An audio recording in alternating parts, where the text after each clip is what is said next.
ॐ अज्ञानतिमिरान्धस्य ज्ञानाञ्जनशलाकया चक्षुरुन्मीलितं येन तस्मै श्रीगुरवे नमः। श्रीचैतन्यमनोभीष्टं स्थापितं येन भूतले स्वयं रूपा तथा मह्यं ददाति स्वपदान्तिकं।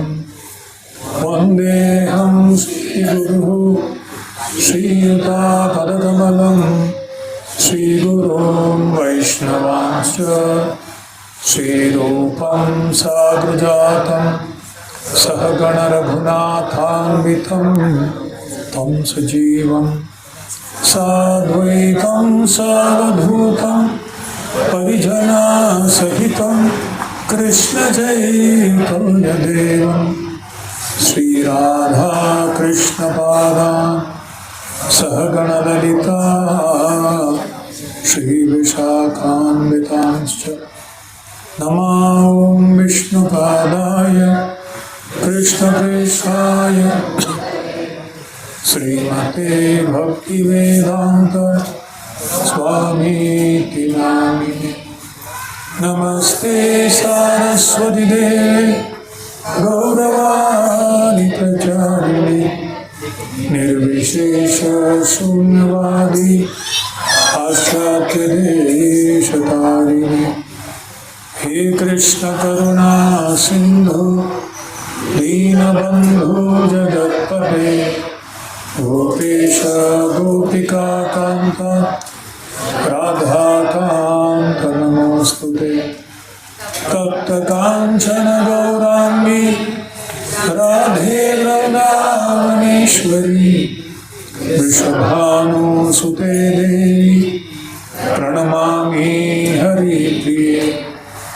वाञ्छाकल्पतरुभ्यश्च कृपा सिन्धुभ्यैव च पतितानां पावनेभ्यो वैष्णवेभ्यो नमो। जय श्री कृष्ण चैतन्य प्रभु नित्यानंद श्री अद्वैत गदाधर श्रीवासदि गौरभक्त। हरे कृष्णा कृष्णा कृष्णा हरे हरे हरे राम राम राम हरे हरे।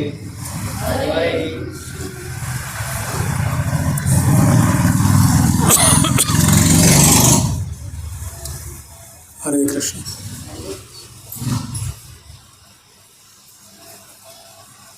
सर्वप्रथम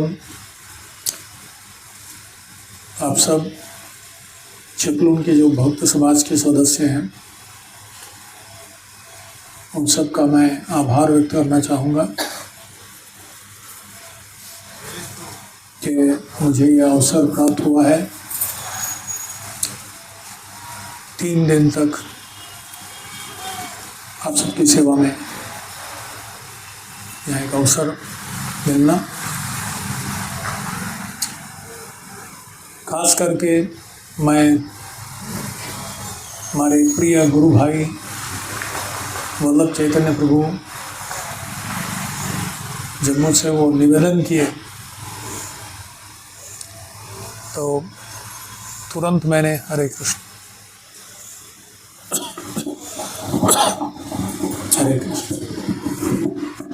तुरंत मैंने इसीलिए स्वीकार किया क्योंकि मैं कई सालों से प्रभु जी को देख रहा हूँ और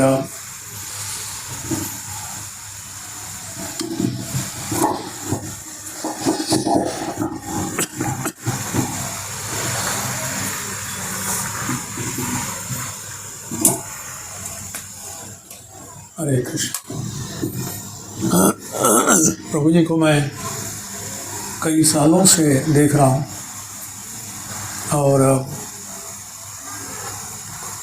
उनका जो उत्साह है, उनका जो निष्ठा है किसी चीज़ को अगर वो लेते हैं तो पूरी तरह से बड़ी गंभीरता के साथ उसको आगे बढ़ाते हैं। और मैं इनको लॉकडाउन के समय में भी जब हम लोग वाड़ा में 1 महीने के लिए थे तो मेरे सामने के कमरे में थे और हर रोज़ सुनता था मैं इनका प्रवचन इतने उत्साह के साथ। दिन भर तैयारी और शाम भर पूरा प्रस्तुति। एक्चुअली मेरे प्रेरणा के भी स्रोत है वल्लभ चैतन्य प्रभु, और इसीलिए जब उन्होंने निवेदन किया तो मैं समझा कि ये मेरा कर्तव्य है और उनकी आज्ञा को शिरोधार्य करके आपकी सेवा में यहाँ उपस्थित हूँ। और हमारे श्री विश्वम्भर प्रभु मुस्कुराने में मेरे बड़े भाई है वो, उनका प्रचार और कुछ नहीं, बस सामने खड़े होकर मुस्कुरा दिए तो हो गया वो। सारा सिद्धांत का सार समझने लोगों को आ जाता है। ब्रह्मभूत प्रसन्न आत्मा न शोचती न कांक्षति।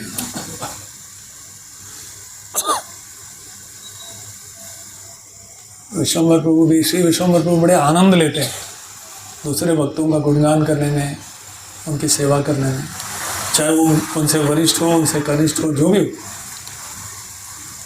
उनसे भी मैं काफ़ी प्रेरणा लेता हूँ।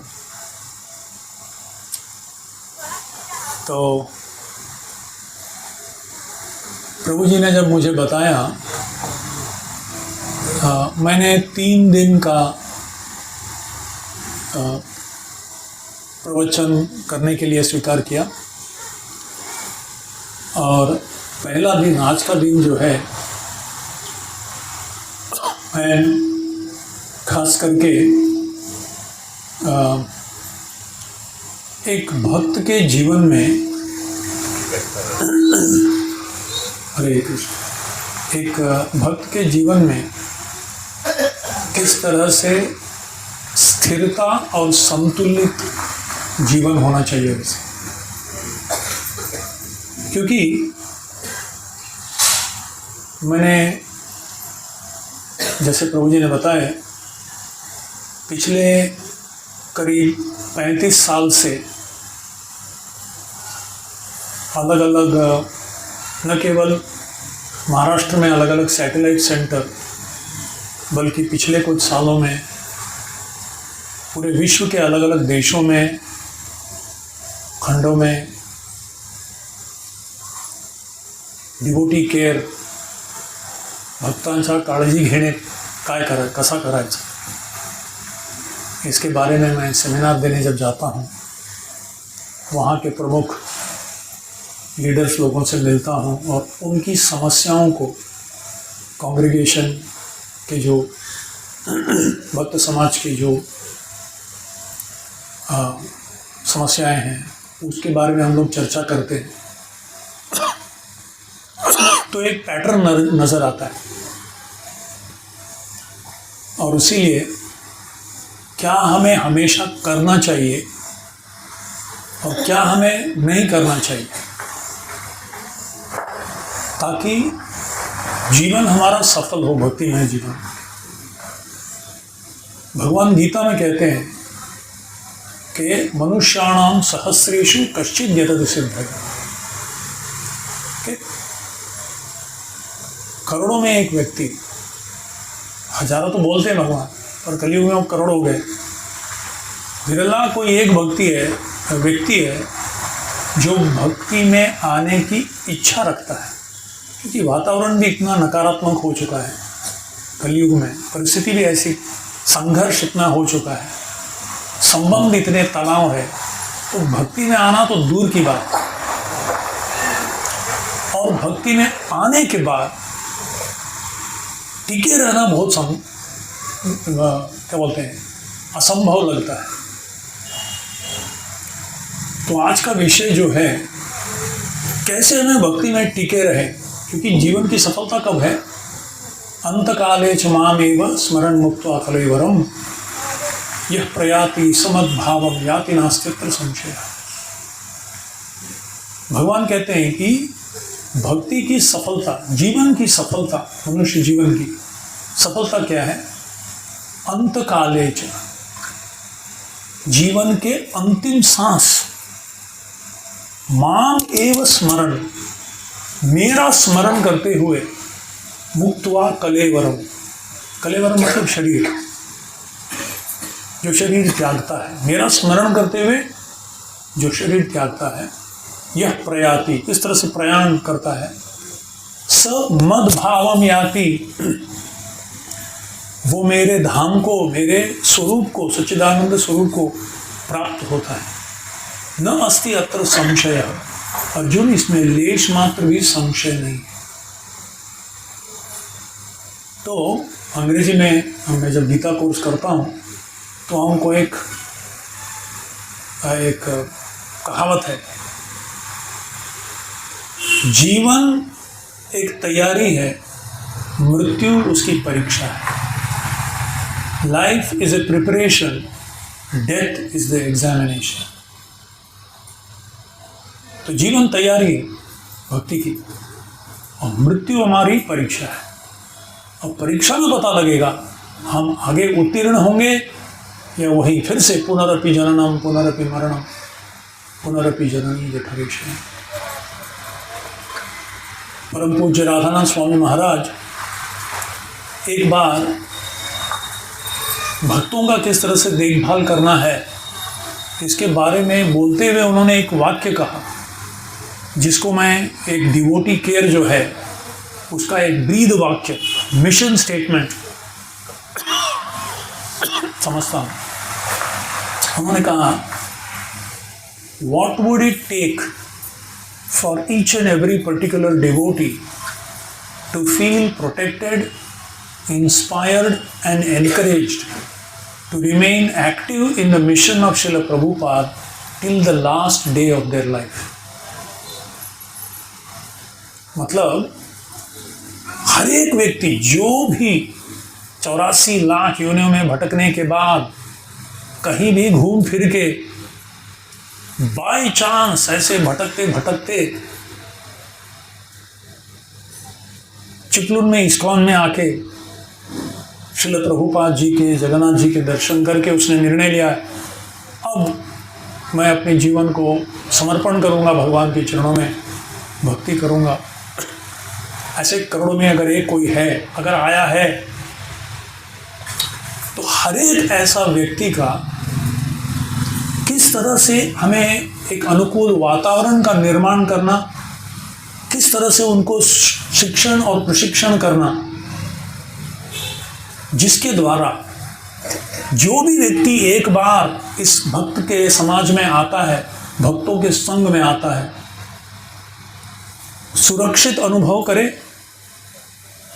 प्रेरित अनुभव करे, प्रोत्साहित अनुभव करे, ताकि श्रील प्रभुपाद जी के आंदोलन में जीवन के अंतिम सांस तक क्रियाशील रूप से सेवा करते हुए अपना शरीर छोड़े।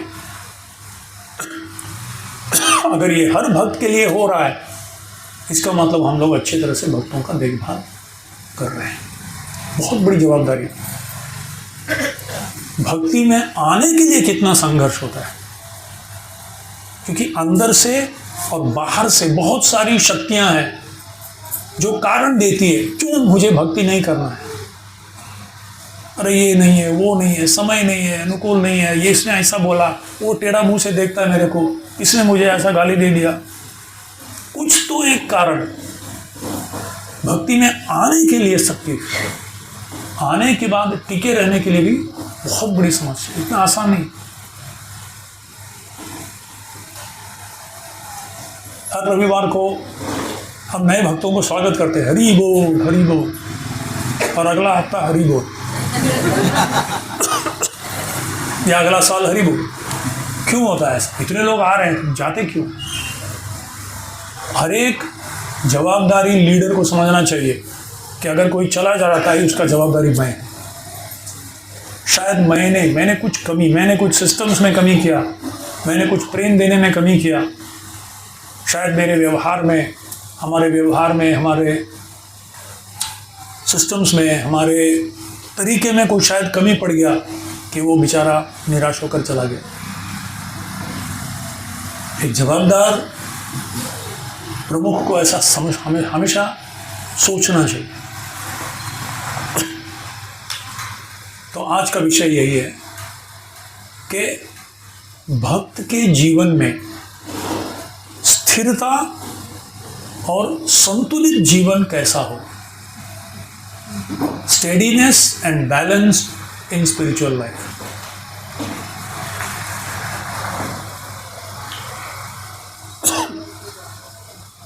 कई जगह मैंने देखा है, शुरू में जब लोग भक्ति में आते हैं और अगर उनको योग्य तरीके से मार्गदर्शन नहीं मिला अनुभवी व्यक्तियों का, तो उत्साह में वो लोग क्या करते हैं, शरीर को माया समझते वो लोग। अरे हम शरीर नहीं है, और इसीलिए शरीर को थोड़ा निग्लेक्ट करते हो, अवहेलना करते, शरीर की शारीरिक जरूरतों की अवहेलना करते हैं। तपस्या करना चाहिए, तपो दिव्यम पुत्र का तपस्या करनी है, बट किस प्रकार की तपस्या करनी? तो शरीर को माया समझते हैं, अपने खुद के शरीर को,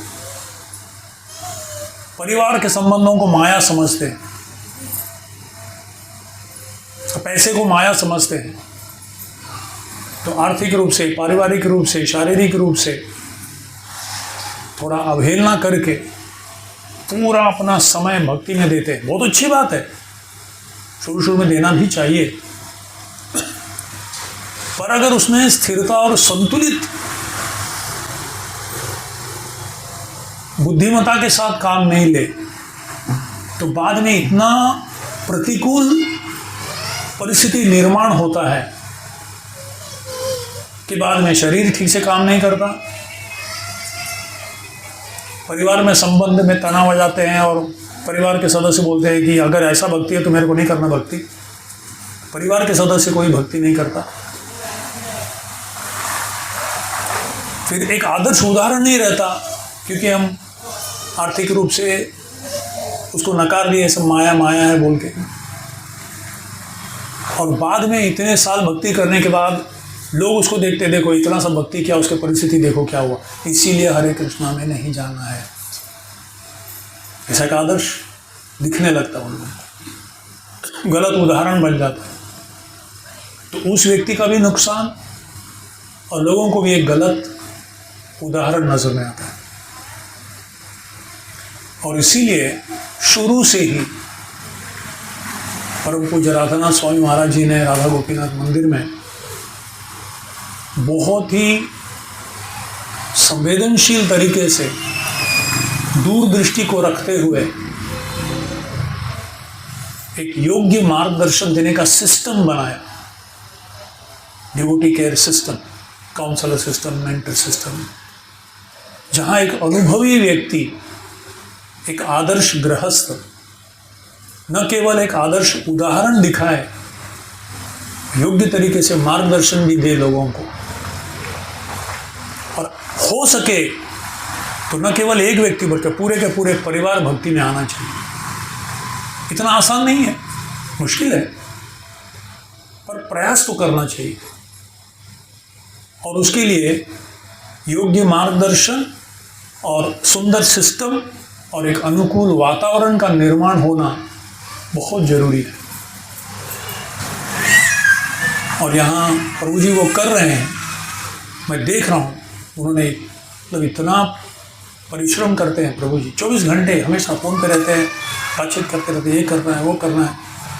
शरीर उधर है पर मन ही उनका हमेशा चिपलून में रहता है, आप सबके बारे में सोचते रहते हैं।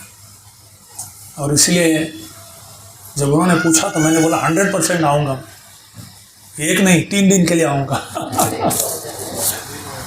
तो आप सब बड़े सौभाग्यशाली हैं कि ऐसे एक प्रामाणिक और बहुत ही निष्ठावान भक्त जिसको सही में तीव्र इच्छा है कि हर भक्त को अच्छे तरह से भक्ति हो, और उसके लिए मैं जो कुछ भी हो सकता है करने के लिए तैयार हूँ, ऐसा व्यक्ति आपको मिला है, रेगुलरली आ रहे हैं, और आप लोग सब बहुत अच्छे तरह से उनका सहयोग दे रहे हैं। हमारे एक भक्त कहते थे, हमें दिवाली का रॉकेट नहीं बनना है। तो दिवाली का रॉकेट क्या होता है?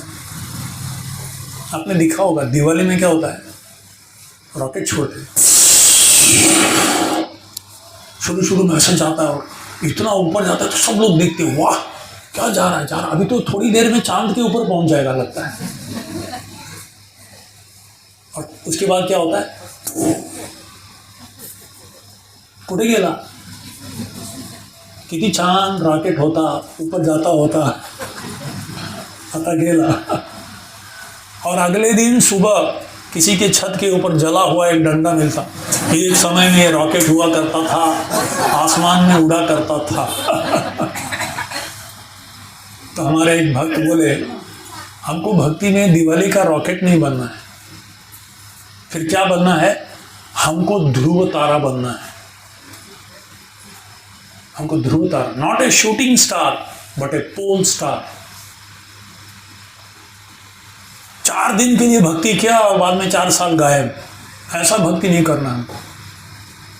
हमको ध्रुव तारा, कुछ भी हो जाए, आंधी हो या तूफान, अगर व्यक्ति भटक जाता है ना, आकाश में जंगल में कहीं भटक गया तो आकाश में देखो, जहां भी वो ध्रुव तारा है, उस उत्तर दिशा है, उस दिशा, उसको देख के प्रेरणा लेते हैं, उसको देख के मार्गदर्शन लेते हुए घने से घने जंगल में भी लोग सही दिशा में जाते हैं। इस तरह से एक भक्त को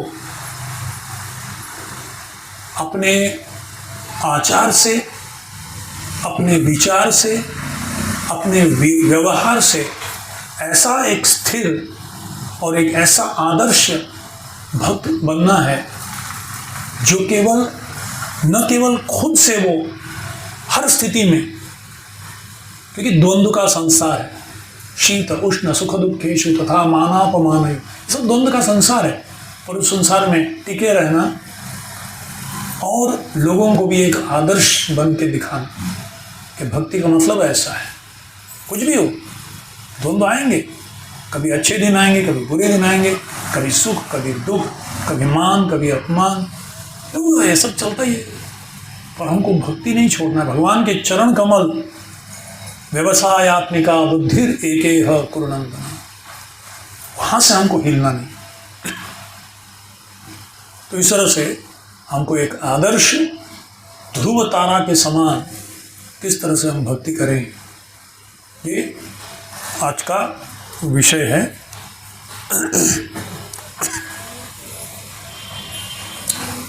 हम स्कूल में पढ़ते थे तो कछुआ और खरगोश, सब लोगों ने सुना है ना, खरगोश और कछुआ का कहानी। तो हमको खरगोश नहीं बनना है, 4 दिन भागा और जाके सो गया। हमको कछुआ बन, भले कछुआ धीरे चलेंगे पर एक कदम आगे रखा तो पीछे नहीं। आगे कदम रखने के पहले 10 बार सोचो, और एक बार आगे कदम रखा तो पीछे मुड़ के नहीं देखने का, लक्ष्य तक पहुंचना ही है। एकेह कुरुनंदना। तो ये करने के लिए हमें क्या करना है, तो आज उसके ऊपर हम थोड़ा चर्चा करेंगे। श्रील प्रभुपाद जी के एक वरिष्ठ शिष्य हुए जो जर्मनी से हैं, उनका नाम है सचिनंदन स्वामी। एक समय वो बहुत ही बीमार हो गए, इतने बीमार थे कि डॉक्टर ने हाथ उठा दिया और कहा कि अगर आप इसके बारे में, आपके स्वास्थ्य के बारे में कुछ करोगे नहीं तो शायद आप कितना दिन रहोगे हम बोल नहीं सकते। तब वो सब छोड़ छाड़ के, सर्वधर्मान परित्यज्य, अपने स्वास्थ्य को ठीक करने के लिए एक शिष्य है उनका, एक ऐसा क्या बोलते हैं उसका, आउट हाउस नहीं, क्या बोलते, फार्म हाउस, जंगल में, जंगल के बीच में वहां जाके वो रहे, और वहां कोई नहीं था, सिर्फ एक उनका असिस्टेंट बस, और वो भी मुंह में पट्टी लगा के, बातचीत नहीं करने, सिर्फ उनके लिए कुकिंग करना, उनके लिए कपड़ा वपड़ा जो भी है उनकी जरूरत बस। और ऐसे कुछ 3 महीने तक वहां रहे, और केवल उन्होंने अपने स्वास्थ्य को ठीक किया, और उसके बाद वापस फिर से एकदम उत्साह के साथ आए। तो उस समय पूरे जंगल के बीच में थे वो घर, उनका जो फार्म हाउस था जंगल के ही बीच में था, चारों ओर पेड़ ही पेड़ थे। तो उन्होंने एक सेमिनार बनाया उस 3 महीने में, बड़े अनुभव के साथ, और उन्होंने कहा, उसको टाइटल उन्होंने दिया द ट्री ऑफ लाइफ। जीवन एक वृक्ष के समान है, क्योंकि वृक्ष को देख रहे थे, वृक्ष उनके गुरु बन गए, वृक्ष ने उनको सिखाया। हम भी बोलते हैं तरोरिव सहिष्णुना ऊर्ध्वमूलम अधशाखम अश्वत्थम प्राहु। वृक्ष का कितना उदाहरण है भक्ति में, गीता में, भागवत में, यथा तरोर्मूल निषेचनेन तृप्यन्ति तत्सकं, कितने सारे उदाहरण आते हैं। पर पेड़ से हम और एक चीज सीख सकते हैं कि हमारा जीवन स्थिर और संतुलित कैसे हो, स्टेडी एंड बैलेंस। तो उन्होंने कहा कि कोई भी वृक्ष, जो पेड़ है, पेड़ के 3 भाग होते हैं। एक है जड़, जो जमीन के नीचे रहता है, पूरे पेड़ को पकड़ के रखता है और पेड़ का पोषण करता है। जड़ का एक ही काम है, पानी लेके पूरे पेड़ को पोषण देना और पूरे पेड़ को एक आधार देना, नहीं तो पेड़ लुढ़क जाएगा। तो आधार देना और पोषण देना। कोई अच्छा हैंडराइटिंग वाला कोई वॉलंटियर है? उनसे थोड़ा मैं निवेदन करूंगा। आप टीचर है क्या? नहीं। ओके, मैं भी थोड़ा मैं इस तरफ यहाँ ना जड़ और खोड़ हल्का छोटा सा लिखिए, और उधर मैं बताऊँ विस्तार विस्तार विस्तार। हाँ, तो 3 भाग है। एक हो गया जड़, जड़ म्हणजे मराठी जड़ नहीं, मूल, मूल ना, हाँ मूल लिखिए, मूल लिखिए। और जो खोड़, खोड़, और ऊपर का क्या होता है? फांदिया। Okay, good. मूल, खोड़ आणि फांदिया, मतलब डाली, पत्ता, फूल, फल सब। Yes, thank you. तो ये 3 भाग है, और 3 भाग से हमको सीखना है। अगर आज का ये जो उदाहरण है आप अगर ध्यान से सुने और आपने अगर समझ लिया और बाई चांस उतार दिया अपने जीवन में, पेड़ को नहीं, आपके जीवन में, तो निश्चित रूप से आपके जीवन में एक बहुत बड़ा परिवर्तन आएगा। तो मूल का 2 प्रमुख योगदान है पेड़ के लिए, और एक है पोषण और दूसरा है आधार। ये आप लिख सकते हैं, ये नीला में लिखिए, पोषण और आधार। तो ये पहला भाग हो गया। अच्छा, और जो खोड़ है उसका योगदान क्या है? हाँ? स्थिरता लाता है। अगर वो खोड़ नहीं तो पूरा लुढ़क जाएगा, वो फांदिया सब लुढ़क जाएगा। समझ लीजिए इतना बड़ा वट वृक्ष है, जितना वट वृक्ष फांदिया उतना बड़ा है, उतना खोड़ तगड़ा भी होना चाहिए ना, नहीं तो फिर लुढ़क जाएगा। तो स्थिरता प्रदान करता है। अच्छा, ये जो फांदिया है वो क्या है? उसका पात्र क्या है उस पेड़ के लिए?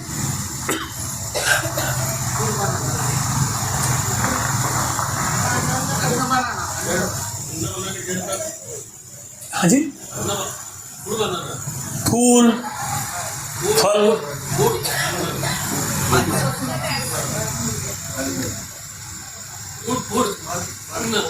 अन्न देना। हाँ हाँ, वही फूल देना, फल देना। तो पकता है, अरे बकरी तो पता ही खा के जीते हो। तो योगदान है, योगदान हो, पेड़ का योगदान समाज के लिए। पेड़ जो है अपने फूल को नहीं सूंघता, वो फूल दूसरों के लिए। अपने फल को नहीं खाता, वो दूसरों के लिए है। खुद पेड़ धूप में खड़ा होता है और उसके नीचे जो आते हैं उन लोगों को छांव देता है। तो योगदान, पेड़ का योगदान। यहाँ उसके डाली काट के लोग हाथ सेकते हैं गर्मी में। आजकल कभी कश्मीर जैसे जगह में जाएंगे तो पेड़ के नीचे खड़ा हो तो थोड़ा गर्मी भी लगता है, थोड़ा ये तो ठंडी रहता होगा। तो ये 3 भाग। अब सच्चिदानंद स्वामी महाराज कहते हैं कि ये जो पोषण है, ये मैं थोड़ी देर में बताता हूँ मैं आपको कब लिखना। तो इसको उन्होंने कहा हमारा साधना। अच्छा, जड़ का काम क्या है? जड़ जो है वो पृथ्वी से जुड़ा हुआ है और पृथ्वी के अंदर अनंत शक्ति का भंडार है। वहां से कितना भी शक्ति ले सकते हैं, कभी खत्म नहीं होता। पृथ्वी की जो ऊर्जा है, पृथ्वी के अंदर जो ऊर्जा है, बहुत सारे केमिकल है, बहुत सारे पौष्टिक धातु है जो उसमें से वो पेड़ को देता है और जड़ जो है वहाँ से लेता है। पानी डाले तो पानी ग्राउंड वाटर से भी लेता है। कभी कभी हम देखते हैं चट्टान के ऊपर भी पेड़ उगता है और एक बार बारिश आता है ना, वो बारिश को जड़ पकड़ के रखता है और गर्मी के समय में भी सप्लाई करते रहता है। नहीं तो चट्टान कहाँ से आएगा पानी? जड़ ऐसा पकड़ के रखता है, उसको आधार देता है उस पेड़ को, उस चट्टान के ऊपर, पर्वत के ऊपर भी। और एक बार 4 महीना जो बारिश आता है, 2 महीना बारिश आता है, उस बारिश को पकड़ के रखता है और साल भर राशन में सप्लाई करता है थोड़ा थोड़ा करके। अरे भाई इससे ज़्यादा नहीं, क्योंकि पूरा साल चलना है गाड़ी। जैसा थोड़ा लॉकडाउन में हुआ था सब लोगों का। यूटिलिटी एकदम सोच समझ के उपयोग करना। तो वो कहते हैं वो हमारा साधना है। क्यों साधना है? भक्त का साधना। और साधना मतलब क्या? श्रवणम, कीर्तनम, स्मरणम। सुनना, नित्यम भागवत सेवया, भागवत का अध्ययन करना, ग्रंथों का अध्ययन करना, या फिर श्रवण कीर्तनम, भगवान का नाम जप। प्रभुपाद ने कहा है ये डेली कोटा है हमारा। जैसा हम में से कितने लोग हैं जो खाना भूल जाते हैं दिन में? कोई है? हाथ उठाइए। मैं इतना बिजी था, खाना ही भूल गया। हफ्ते भर से कुछ खाया ही नहीं, दिन में नहीं, 1 हफ्ते भर से। अरे एकादशी को भी नहीं बोलते, दुप्पट काशी। तो हम कैसे बोल सकते हैं? शरीर के लिए जैसा खाना जरूरी है, ऐसे आत्मा के लिए भगवान के साथ संबंध जरूरी है। तो एक हो गया श्रवणम, शास्त्रों का श्रवण, अध्ययन। दूसरा कीर्तन यानी नाम स्मरण, जप हमारा नियमित रूप से जो जप करते, और भगवान की सेवा जो भी है, मंगल आरती करना। तो इसमें और स्मरण, अंततः हम जो भी साधना करते हैं ना, उसका उद्देश्य यही है, स्मर्तव्य सततम विष्णु विस्मर्तव्यो न जातुचित सर्वे विधि निषेध्याश्च एतयोरेव किंकर। जितना भी हम साधना करते हैं, पूजा पाठ जब तब जो भी करते हैं, उसका उद्देश्य है भगवान का हमेशा स्मरण करो, कभी भगवान को भूलो मत। तो श्रवण, कीर्तन और स्मरण ये कैसे बनाए रखें, क्योंकि हमारी भक्ति, भक्त यानी जो भक्ति को प्रामुख्यता दिया है, हम सब भक्त बनने का प्रयास कर रहे हैं, हम वैष्णव बनने का प्रयास कर रहे हैं। तो भक्ति करना है, अगर भक्त का जीवन एक वृक्ष के समान है, पेड़ के समान है, तो जड़ जो है, दो चीज, अगर भक्ति का आधारशिला नहीं रहेगा, books are the basis, Prabhupada ने कहा, पुस्तक केवल वितरण करने के लिए नहीं, पढ़ना भी चाहिए। तो बुक्स आर द बेसिस, आधारशिला है हमारा। अगर अध्ययन नहीं करेंगे, पुस्तकों को समझेंगे नहीं, यम शास्त्र विधि उत्सृज्य वर्तते कामकारतः न सिद्धिमवाप्नोति न सुखम न परांगति। जो शास्त्र को पढ़ता नहीं है, कम से कम सुनता नहीं है, नियमित रूप से समझता नहीं है, उतारता नहीं है, यम शास्त्र विधि उत्सृज्य, शास्त्र की विधि को त्याग कर वर्तते, मनमानी करता है, नहीं मला असा नहीं वाटते, बाबा ये सही वाटते, ठीक है, मनमानी करता है, वर्तते कामकारतः, तीन चीज उसको कभी नहीं मिलेगी। न स सिद्धिमवाप्नोति, कार्य की सिद्धि कभी नहीं होगी, न सुखम, वो कभी सुखी नहीं हो सकता, न परांगति, परम गति तो दूर की बात। और इसीलिए हमारा साधना जो है एक भक्त के लिए आधार है, और साधना ही पोषण देता है। इसीलिए प्रभुपाद कहे चैंट एंड बी हैप्पी, क्योंकि आत्मा अगर हृष्ट पुष्ट है, आत्मा का स्वास्थ्य अच्छा है, तो आत्मा ही शरीर को ऊर्जा देता है। आत्मा ही अगर उसमें शक्ति नहीं है, तो फिर वो मरा हुआ भूत जैसा है, बस भूत भी घूमता रहता है, सिर्फ तकलीफ देता है दूसरों को, ऐसा शरीर है। तो ये भी अलग अलग स्तर का होता है। एक है दैनिक पोषण। दैनिक पोषण क्या क्या होता है बताइए साधना में? दैनिक पोषण क्या है जो हर रोज करना ही है? हाँ जी,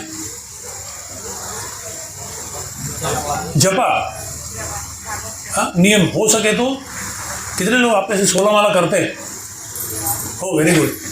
तो ये प्रभुपाद चाहते थे कि ये तो डेली होना ही चाहिए। तो खाते हैं ना हम लोग इस तरह से, दैनिक पोषण और भक्ति का आधार बने रहना है। तो हमारा दैनिक पोषण उतना तो कम से कम होना चाहिए, जपा तो होना चाहिए। और आदर्श रूप से हर गृहस्थ के लिए कुछ नहीं तो एक बार दिन में भगवान के सामने जाके थोड़ा साफ करके एक बार तो धूप दीप दिखाना तो चाहिए, कम से कम मंगल आरती। भले वो 8 बजे करो, 10 बजे करो। कभी कभी मैंने देखा है कुछ स्त्रियाँ होती है सुबह से शाम, सुबह सबसे होता है पति को डब्बा बना के भेजना है, बच्चे को स्कूल भेजना है, बिजी बिजी बिजी बिजी, सब जाने के बाद रिलैक्स, तब मंगल आरती। कब? 9 बज गया, 10 बज गया, चलेगा। पर दिन में एक बार तो कम से कम प्रेम से भगवान की सेवा। भगवान ही आधार है, वो केंद्र है हमारे घर के।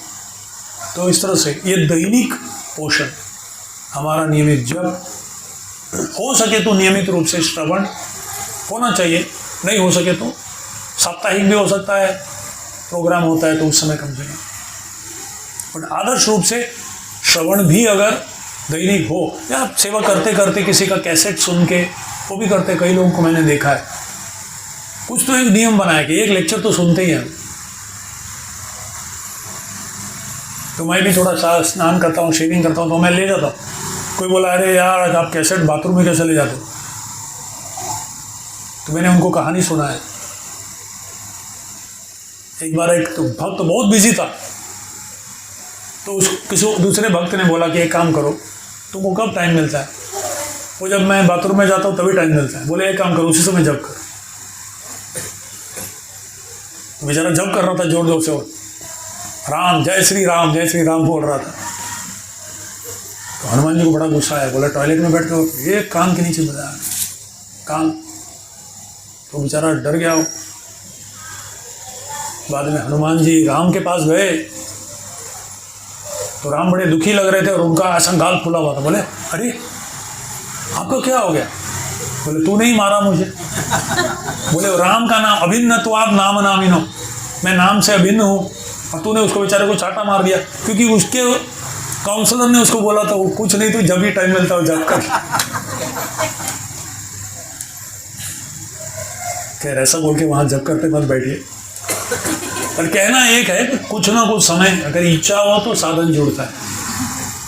जहां राह जहां चाह वहां राह, इच्छा है तो साधन जुड़ता है। तो मैं भी कभी थोड़ा एक्सरसाइज करता हूँ, तो योगा करता हूँ, उस समय मैं लेक्चर डाल के रखता हूँ, लेक्चर भी सुन रहा है, योगा भी हो रहा है। तो इस तरह से श्रवण कीर्तन तो एक हो गया। दैनिक पोषण वो हमारा आधार। और प्रभुपाद ने कहा साप्ताहिक पोषण होना जरूरी है, और इसीलिए श्रील प्रभुपाद ने संडे फीस्ट प्रोग्राम शुरू किया। आप बोलोगे अगर घर को ही हमने मंदिर बना लिया तो मंदिर जाने की क्या जरूरी है? घर को मंदिर बना लिया पर तो फिर मंदिर जाने की क्या जरूरत है? मंदिर यानी साप्ताहिक प्रोग्राम, इस तरह से जो कार्यक्रम होता है, यत्र गायन्ति मद भक्ता तत्र तिष्ठामि नाथ, वही मंदिर है। स्थान सुंदर मंदिर है आपका। किस लिए जरूरी है? क्योंकि हमारा जो दैनिक आधार है उसको ऊर्जा शक्ति मिलती है जब हम भक्तों के संग में आते हैं। जैसा मोबाइल को हम लोग चार्जिंग में रखते हैं, चार्जिंग मतलब high potential to low potential, नहीं तो चार्जिंग ठीक से नहीं होता, कनेक्टिविटी नहीं होता ठीक से। तो भक्तों के संग में आते हैं, भगवान के दर्शन करते हुए कीर्तन करते हैं, सुनते हैं साथ में आके, तो पूरे हफ्ते भर के लिए हमको थोड़ा उत्साह मिलता है, प्रेरणा मिलता है, प्रोत्साहन मिलता है, ताकि पूरे हफ्ते भर का जो हमारा साधना है श्रवण कीर्तन अच्छा हो। तो ये साप्ताहिक पोषण बहुत जरूरी है, नहीं तो हम बीमार पड़ेंगे। कुछ दैनिक पोषण, कुछ साप्ताहिक पोषण, कुछ वार्षिक पोषण होता है। वार्षिक पोषण क्या हो सकता है, कोई बता सकता है? यात्रा होता है हमारा, कम से कम साल में एक बार, या कार्तिक महीने का ये होता है ना, दीपदान करते हैं। मतलब उस समय एक ऊर्जा मिलता है, पूरे साल भर के लिए राह देखते हैं कब कार्तिक आएगा। पूरा महीना भर का एक हर रोज दीपदान करते हैं, दामोदर अष्टकम करते हैं, या साल में एक बार सब भक्त लोग मिल के तो जाते हैं, तो पूरा साल भर तक याद रहता है, अरे ऐसे गए थे, अच्छा रखा था, पूरा चार्जअप रहता है बैटरी। तो ये सब हमारे जड़ जैसे। अगर इन चीज़ों को हमने निग्लेक्ट किया, अरे नहीं चलेगा। अच्छा, जड़ दिखता नहीं है, जड़ किसी को दिखता नहीं है। इसी तरह से हम थैली में हाथ डाल दिए और हिल रहा है। एक बार मैं गुरुकुल के बच्चों के साथ बैठा हुआ था, ऐसा हम लोग राउंड सर्कल में बैठते थे, ताकि कोई सोया तो उठाएगा सब लोग। तो ऐसे 4-4, 5-5 लोग बैठते थे।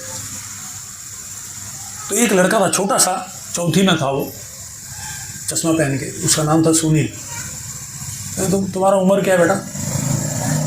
आपका उम्र क्या है? 11, छठी में होगी। हाँ, इससे भी 2 साल छोटा।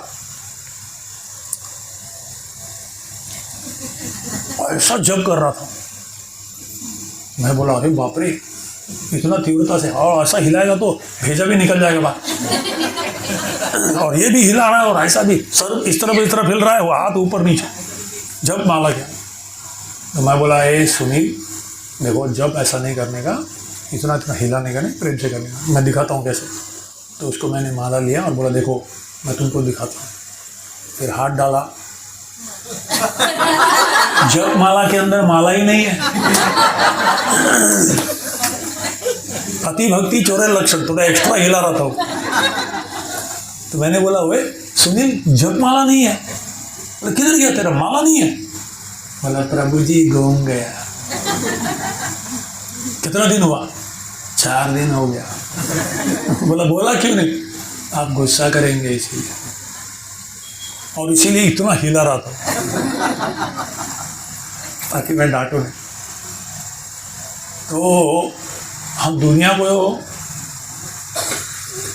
धोखा दे सकते हैं, हम अपने आप को दे सकते हैं, पर भगवान को धोखा नहीं दे सकते। आप माला कर रहे हो और आपका मन किधर है? क्योंकि माला जब कर रहे हैं, हम क्या भगवान को अर्पण कर रहे हैं? अपनी चेतना को अर्पण कर रहे हैं, अपने मन को। मन मना, पर मन कहीं और है और इधर हिल रहा है। तो जड़ है पर पानी, जड़ इधर है और पानी उधर डाल रहे हो आप। जड़ को पहुंचा ही नहीं हो पानी, तो जड़ दिखता नहीं है। पर अगर पानी पहुंचा नहीं, तो कभी कभी हम देखते हैं कितने सालों से कोई भक्ति कर रहा है, पर कभी कभी लगता है यार कुछ प्रगति हो ही नहीं रहा। इसका मतलब हमें सोचना पड़ेगा, क्या हम ठीक से कर रहे हैं? क्या हमारा साधना ध्यानपूर्वक कर रहे हैं? क्या कुछ कमी पड़ रही है क्या हमारा? नहीं तो ऐसे ही दिन जाएगा, साल जाएगा, दशक चला जाएगा, जीवन भी चला जाएगा। तो ये करना बहुत जरूरी है। और एक चीज़ बहुत ज़रूरी है इसमें, हमारे मंदिर में पता नहीं, आप अगर मंदिर, आपने मंदिर राधा गोपीनाथ मंदिर में आए तो बगल में लक्ष्मी नारायण का मंदिर है, और उधर 2 बड़ा बड़ा पेड़ था, अशोक का पेड़, दोनों बड़े बड़े थे। और एक पेड़ जो था एकाएक सूखने लगा। ऊपर से पहले पत्ता सब सूख गया, फिर डाल सब सूख गया, एकदम काला हो गया, धीरे धीरे खोड़ भी सूख गया, और ऐसा केवल ऐसा सांगड़ा बोलते हैं ना, ऐसा स्केलेटन बन गया उसका बस। बाद में हमको कॉर्पोरेशन को बुला के उसको काटना पड़ा, क्योंकि गिर जाएगा तो फिर कोई, और संडे फीस्ट हो रहा है, किसी के ऊपर गिर गया तो फिर तकलीफ होगी। तो हमको लग रहा था यार 10 फुट दूर में वहाँ एक पेड़ है, वो एकदम हरा भरा है, इधर 10 फुट इधर ये पेड़ क्यों हरा भरा नहीं? ये तो सूख रहा है, पूरा सूख गया, एक्चुअली पूरा जल गया, पूरा मानो किसी ने जला दिया। हमको समझा नहीं, पर उसने जब काटा, पेड़ को काटा, फिर हमने बोला उसको जड़ को भी निकालना पड़ेगा, क्योंकि वो जगह फिर हमको उपयोग करें। तो जड़ को निकाला तो पूरा काला हो गया था, जड़ भी काला हो गया था। फिर हम सोचने लगे भाई ऐसा कैसे हो गया, ये पेड़ 10 फुट दूरी में दूसरा पेड़ अच्छा चल रहा है। बाद में एक भक्त ने बोला कि प्रभु जी, किचन में ना वो क्लो को क्या बोलते हैं, लवंग, और लवंग का पानी, लवंग का पाउडर होता है, उसका पानी बनाते हैं भगवान को आचमन सब करने के लिए। तो हर रोज सुबह, दोपहर, शाम 6 भोग जो लगता है, उसमें लवंग का पानी होता है। वो लवंग का पानी को एक बकेट में डाल के रखते हैं, और वो लवंग का पानी शाम के वक्त वो जो भक्त था उसको फेंकना था। तो बोले अरे भगवान का पानी है तो गटर में तो नहीं डाल सकते, कहाँ डालना है? तो बोले पेड़ के नीचे डाल देंगे। तो वो लवंग का पानी कई महीनों से वो हमेशा वो पेड़ के नीचे डालता था। तो किसी ने बोला शायद वो पेड़, गरम पानी होता है ना लवंग का पानी, वो जा के शायद पूरा जल गया। तो अगर जड़ सूख गया तो पूरा पेड़ भी सूख जाएगा। तो ये जो उसके लिए विष साबित हो गया, ये लवंग का पानी उस पेड़ के लिए, उस जड़ के लिए विष जैसा साबित हो गया। इसी तरह से हमारे साधना में विष क्या है? हम हमेशा कहते हैं जब करने के पहले हम लोग 10 अपराध बोलते हैं, 10 अपराध से बचना है। हर रोज बोलते हैं ना हम लोग, 10 नामा अपराध से बचना चाहिए ताकि शीघ्र से शीघ्र अभीष्ट सिद्धि मंजे कृष्ण प्रेम प्राप्त होए। बोलते तो हैं, पर अगर ये 10 अपराध को अगर करते रहेंगे तो हम पानी डाल रहे हैं। हमको लग रहा है हम तो पानी डाल रहे हैं, बट बकेट भर भर के पानी डाल रहे हैं। पर वो पानी ही उस जड़ को जलाने की संभावना है। यानी भले हम साधना कर रहे हैं, पर अगर 10 अपराध से नहीं बचे तो फिर वही हमारे भक्ति का सूख जाने का साबित हो जाएगा। सूख जाएगा जल्दी जल्दी। सूखने का मतलब क्या? रुचि चली जाएगी, नाम में रुचि नहीं है, सुनने में रुचि नहीं है, बोझा लगने लगता है। जब माला उठाया तो ऐसा लगता है कि 100 किलो का बकेट उठा रहे हैं। उठाने की इच्छा भी नहीं होती, वो लटके रहता है उधर बस। इसका मतलब शायद कहीं तो हम थोड़ा अवहेलना कर रहे हैं, कुछ विषैला चीज हमारे हृदय में घुस रहा है। तो इन चीज़ों से थोड़ा बचना बहुत जरूरी है।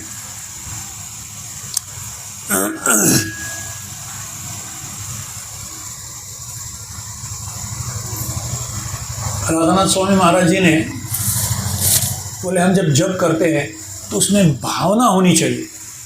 प्रभुपाद भी कहते हैं चैंट विथ फीलिंग, भावना के साथ। जैसे एक बच्चा माँ को पुकारता है, खेलते खेलते बोलेगा आई, तो माँ बोलेगी ठहर आई। और अगर बच्चा ऊपर से गिर रहा है बिल्डिंग से और लटक रहा है आई, तो सब छड़ो धर्मान परित्यज्य, छोड़ के आएगी वो। क्योंकि उसके आवाज में समझ में आ रहा है कि निस्सहाय भाव से अगर मैं नहीं जाऊंगी तो निश्चित रूप से कुछ डेंजर है, उसको कुछ तो तकलीफ है उसको, इसलिए वो चिल्ला रहा है। इसी तरह से हमारा जब आराम से खाने आ रहे ना मोबाइल देखते देखते आ रहे ना टीवी देखते आ रहे, भगवान बोले ठीक है तू वो भी देख, मैं भी देख रहा हूँ बहुत कुछ। पर अगर आप इसका मतलब ऐसा नहीं कि आप इतना जोर से चिल्लाओ कि बगल वाले घर वाले भाग के आ जाए, कहाँ है गलत। तीव्रता आवाज में नहीं, तीव्रता हृदय में होनी चाहिए। इतना चिल्लाना कि भाई लोगों को लगे क्या हो गया इसको, नहीं, तीव्रता हमें होनी चाहिए, भावनापूर्वक। As the child cries for mother हरा, प्रभुपाद कहते हैं, एक बच्चा माँ को पुकारता है जब वो असहाय होता है, बहुत तकलीफ में होता है, खतरे में होता है, तो कैसे चिल्लाता है। और माँ तुरंत समझ जाती है हाँ डेंजर है, तुरंत जाना पड़ेगा। अभी वो खेल रहा है, ऐसे ही बुला रहा है। तो ये कुछ चीजें हैं जहां हमको ध्यान में रखना चाहिए। अब आया खोड़। अगर ये साधना है, ये आप लिख सकते हैं, दूसरे अलग रंग में लिखिए साधना।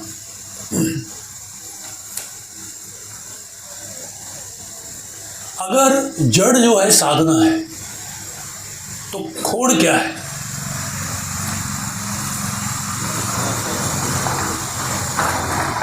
आपको क्या लगता है खोड़ क्या है?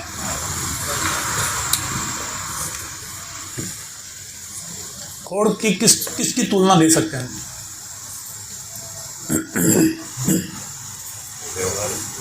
व्यवहार, ओके गुड। सदाचार, और कोई? हाँ जी, संग,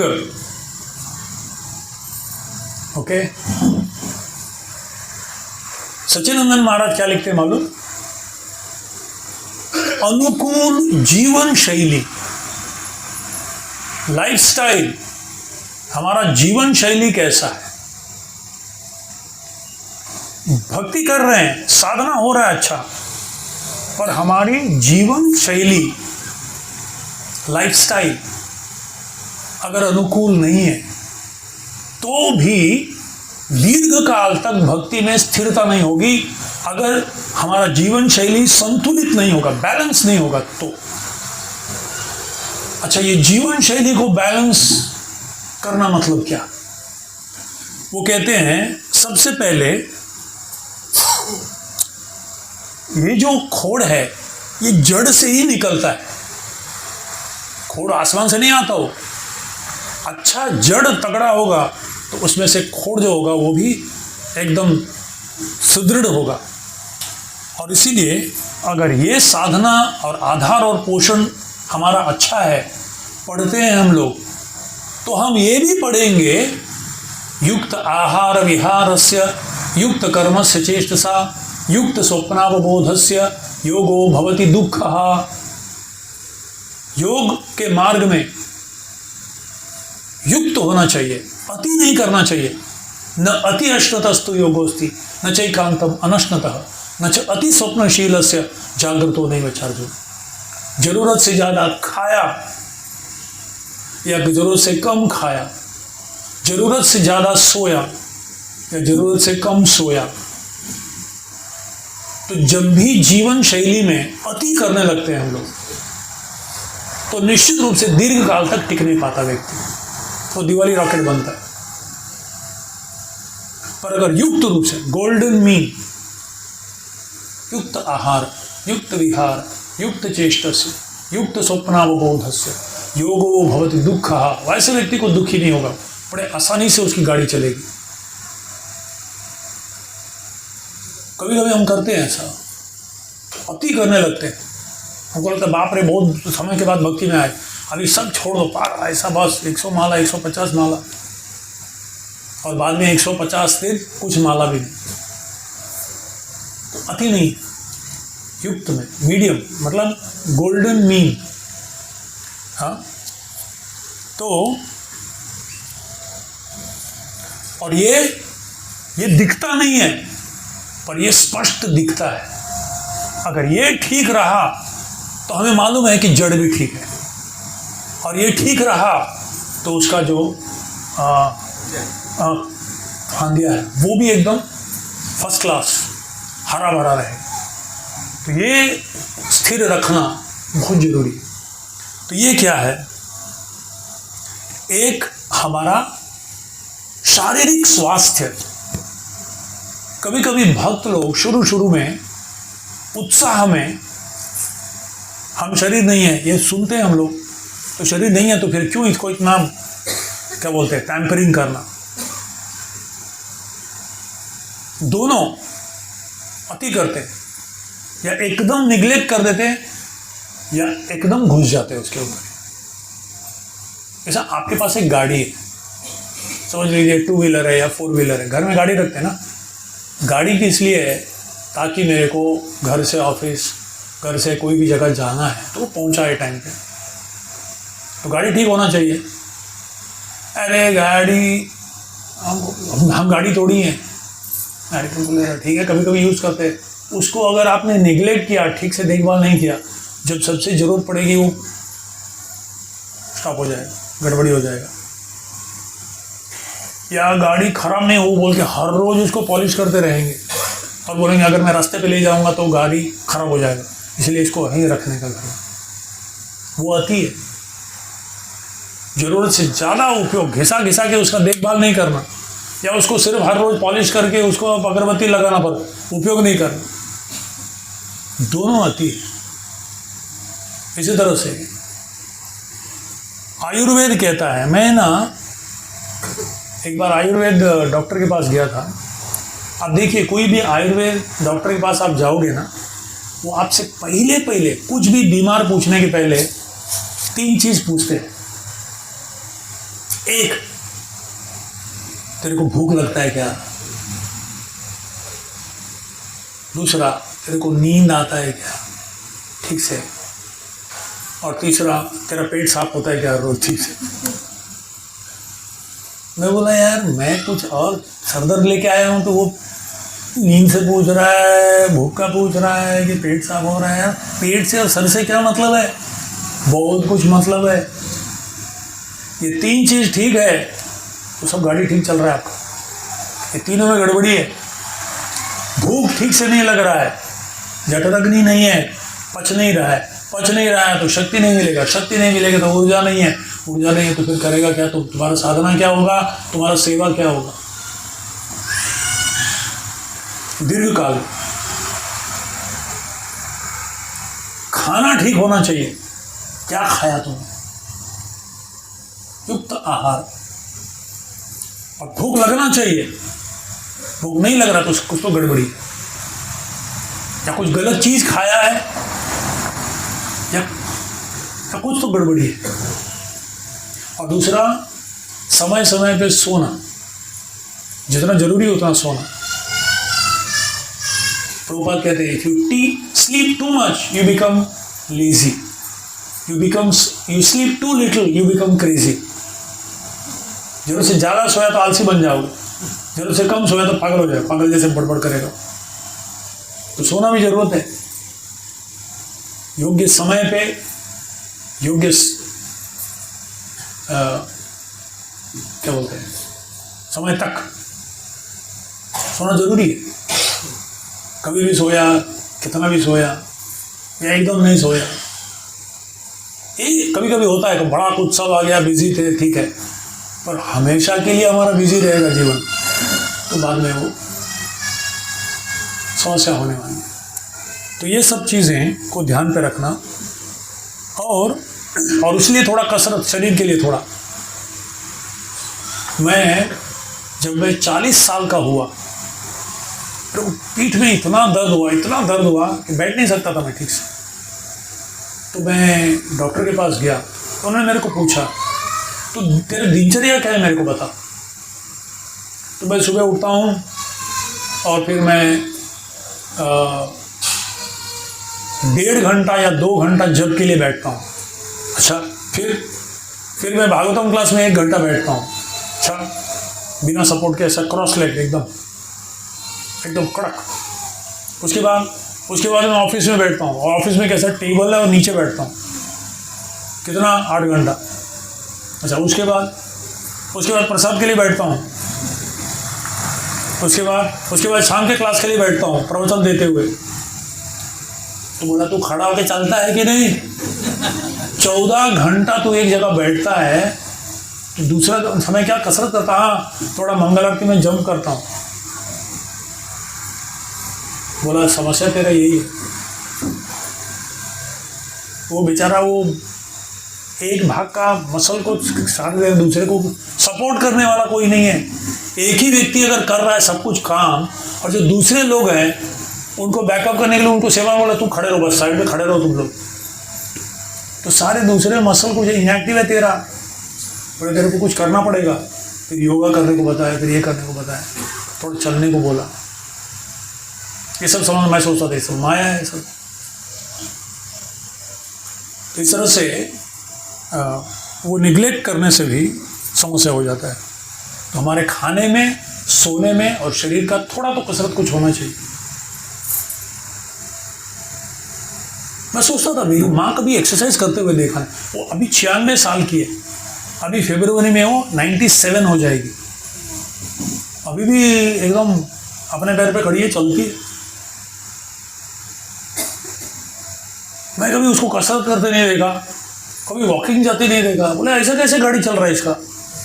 उसके किचन में जाके देखो, वो सारा पाउडर बनाना, ये करना, पीसना, पूछना है वो ये नहीं था ना, क्या बोलते हैं, मिक्सी कुछ नहीं था।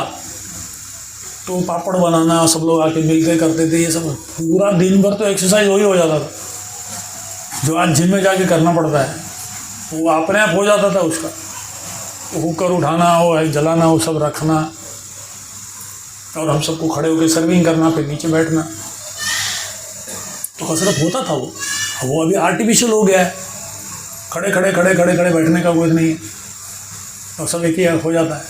और निश्चित रूप से बाद में समस्या होता है, और समस्या के कारण साधना नहीं होता है, उसके कारण फिर सेवा नहीं होता है ठीक से। इच्छा है पर साधन नहीं है। तो इसीलिए ये सब जरूरी थे। और दूसरा ये हो गया शारीरिक स्वास्थ्य, और दूसरा है मानसिक स्वास्थ्य। पागल जैसा अगर कोई व्यक्ति है, पागल जैसे व्यवहार करता है, तो क्या सेवा करेगा, क्या साधना करेगा? मानसिक स्थिरता, मानसिक स्वास्थ्य ठीक होना भी बहुत जरूरी है। और मानसिक स्वास्थ्य मतलब क्या है? भावनाओं का अति होना। इतना गुस्सा आ जाता है या बाद में सबको सहन कर करके घुट के सब कुछ नहीं बोलूंगा, और एक दिन ऐसा निकलेगा, क्या बोलते हैं, ज्वालामुखी, जल के राख हो जाएगा बगल में सब जो भी खड़ा है।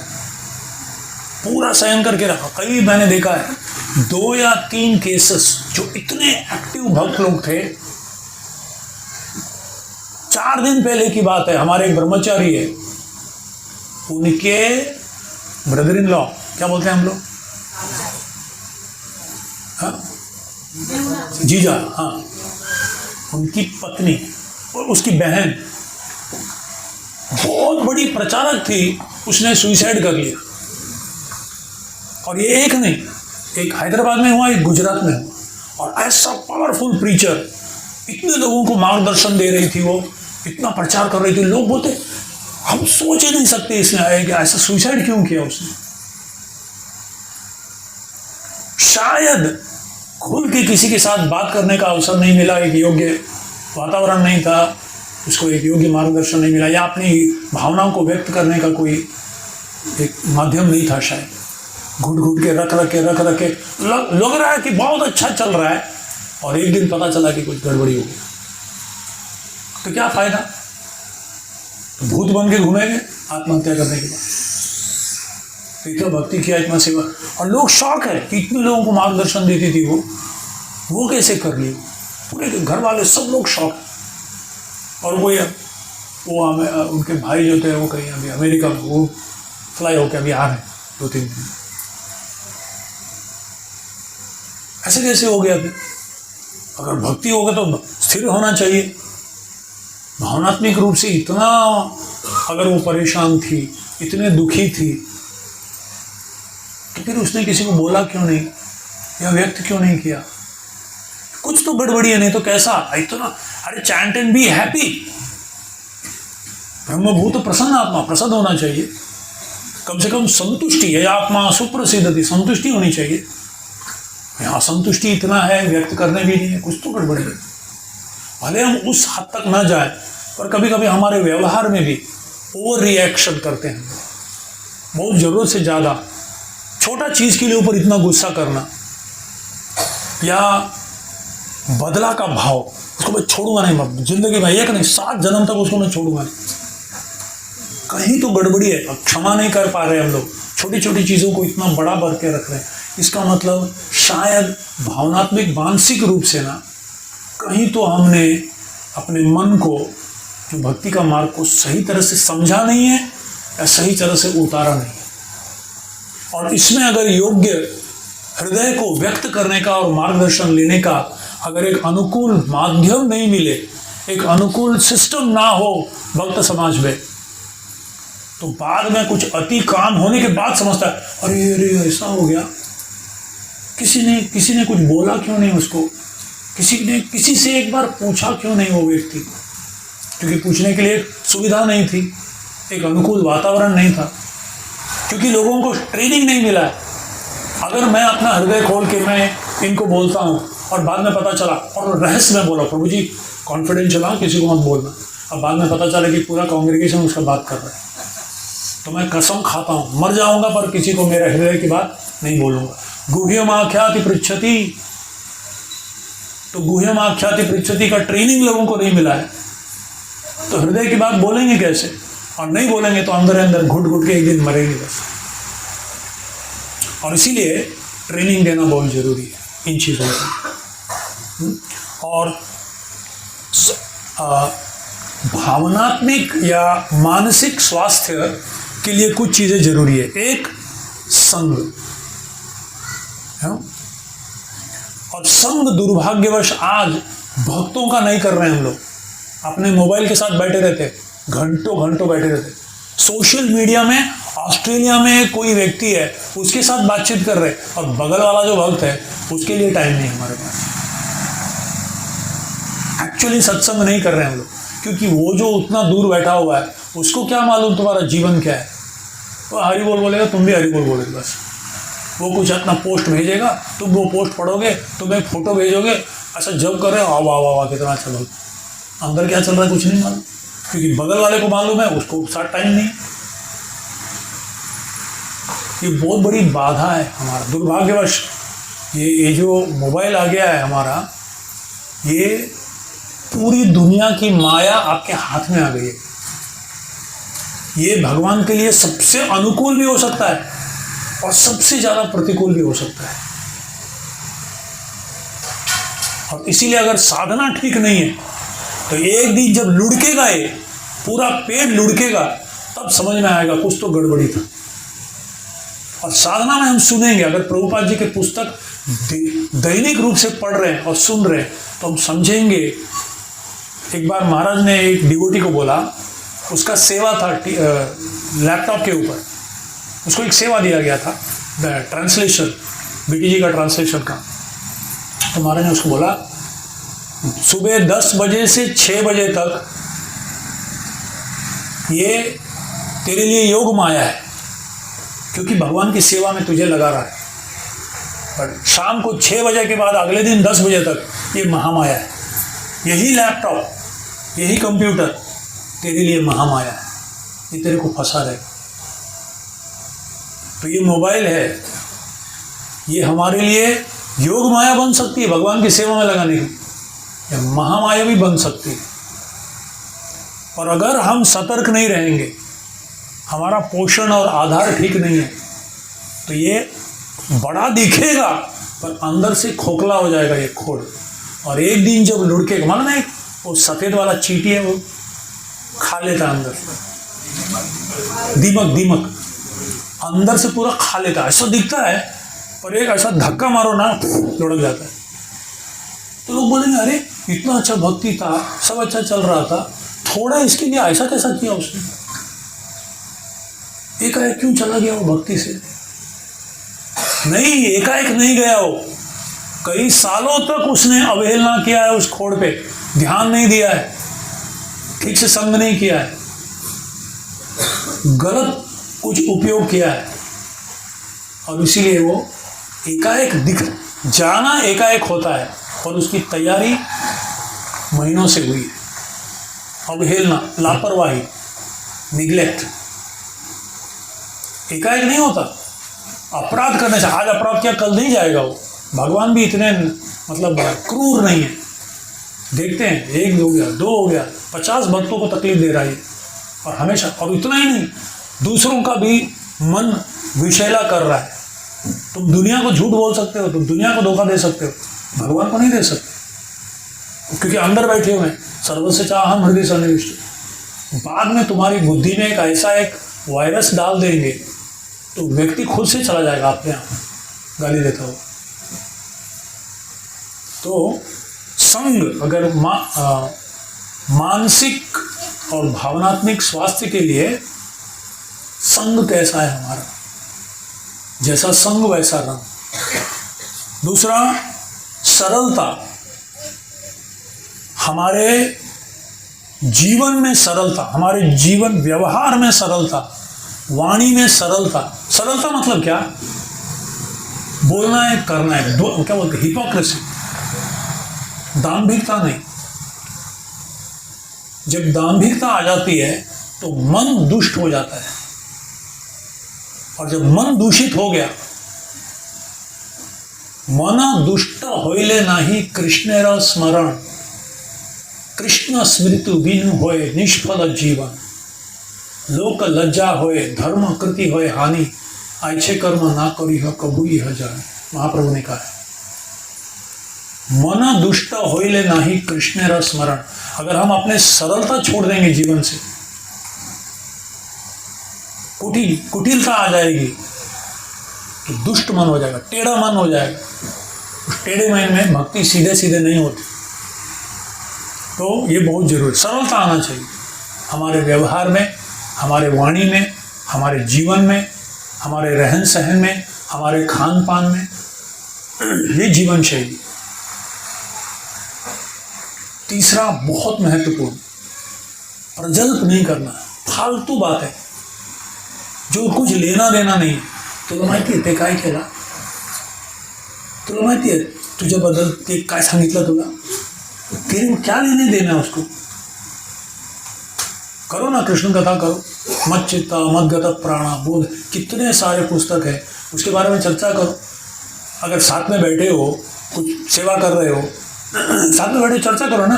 अरे हम लोगों ने, प्रभु जी ने ऐसा प्रवचन में बोला, आज महाराज ने ऐसा प्रवचन में बोला, आज प्रभुपाद ने इस तरह से हमने सुना। संडे फीस में ये लेक्चर में ऐसा सुना, अरे मैंने एक लेक्चर में ऐसा सुना, ऐसा कैसा बोला वो, इसके ऊपर चर्चा करो। लाखों विषय है भगवान के बारे में, भक्तों के बारे में। वो छोड़ के उसने ऐसा क्यों बोला, ऐसा नहीं, तेरे बारे में उसने क्या बोला मालूम। मतलब एक माता जी ने राधानाथ स्वामी महाराज से भागवतम के बारे में एक प्रश्न पूछा। बोले नई लड़की आई थी, वो बोले माता जी महाराज हम लोग फूल का हार बनाते, अभी फूल का हार बनाते वो बहुत टाइम लगता है, और 4 लोग साथ में आ जाए और हाथ बिजी है पर मुंह खुला हुआ है और दिमाग पूरा टाइम है, तो क्या होता है फिर प्रज्वल शुरू है।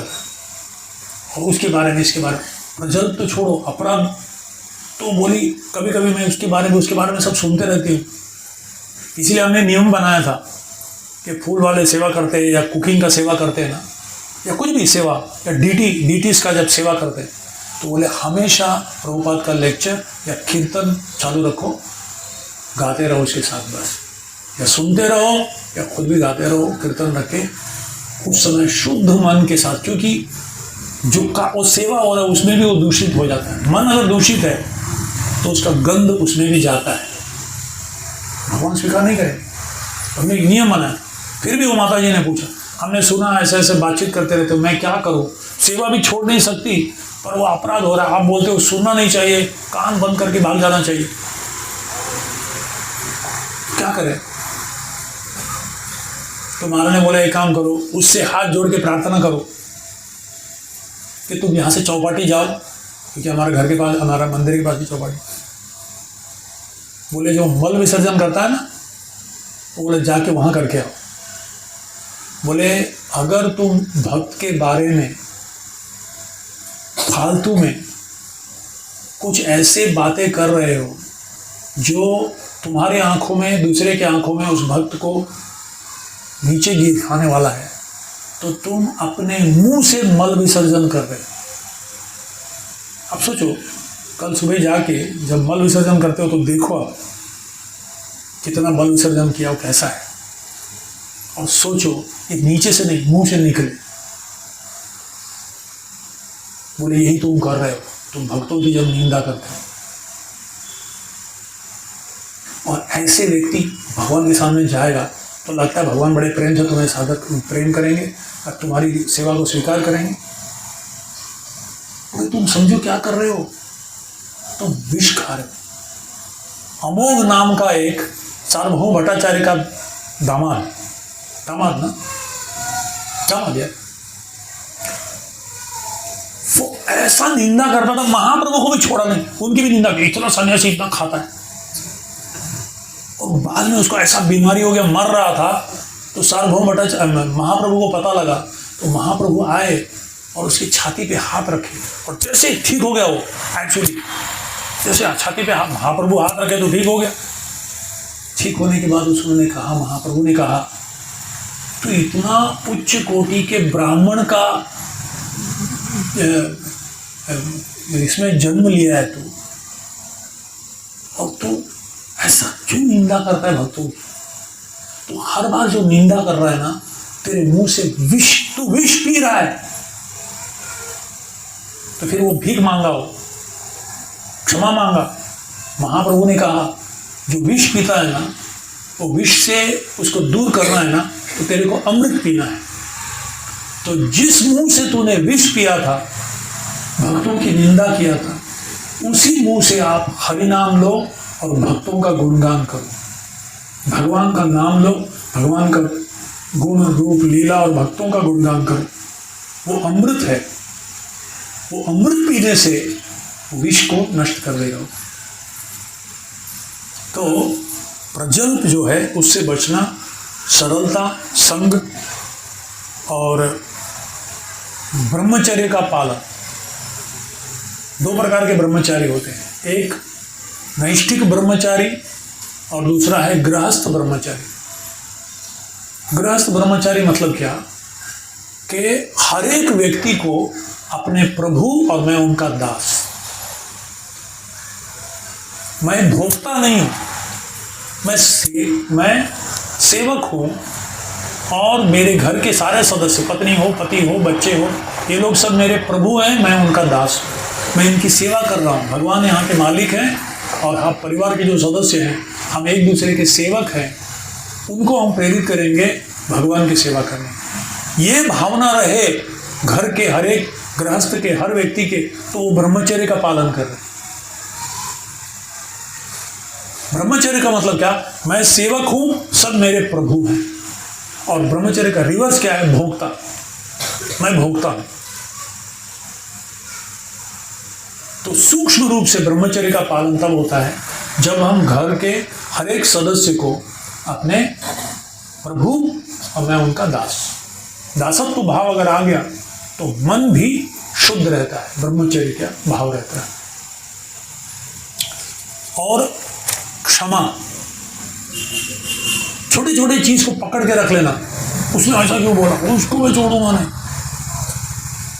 सालों सालों तक वो नकारात्मक विचार, नकारात्मक भाव अगर हम अंदर रखेंगे, उसको तो तकलीफ नहीं होगा, तुमको ही तकलीफ होगा, क्योंकि तुम उसको पकड़ के रख रहे हो। शायद उस व्यक्ति को मालूम भी नहीं कि तुम्हारे हृदय में क्या चल रहा है। अगर गर्म कोयला को ऐसा पकड़ के मैं फेंकूंगा तेरे को, फेंकूंगा तेरे को, मारूंगा, अरे फेंक तू नहीं रहा है, तो जल रहा है तेरा हाथ। तो यथाशक्ति क्षमा करना, हो गया, ठीक है, ठीक, वो जाने, भगवान जाने, हमको आगे बढ़ना।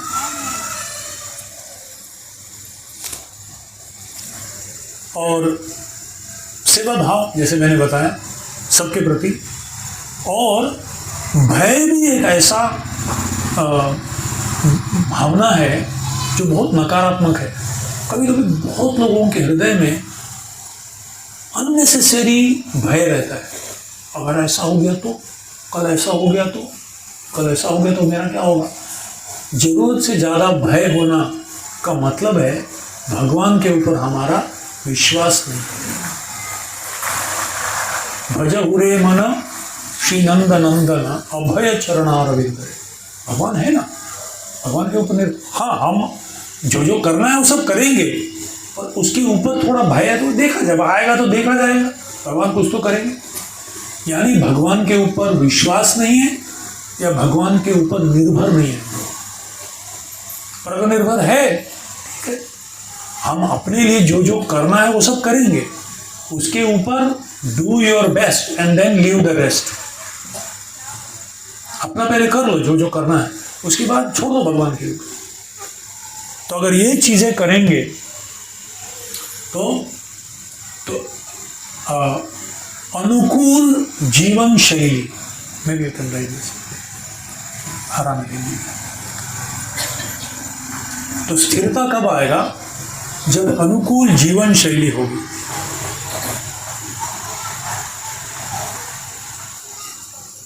और अब है तीसरा, या क्रम या फांदे, मतलब दाढ़ी, पत्ता, फूल, फल।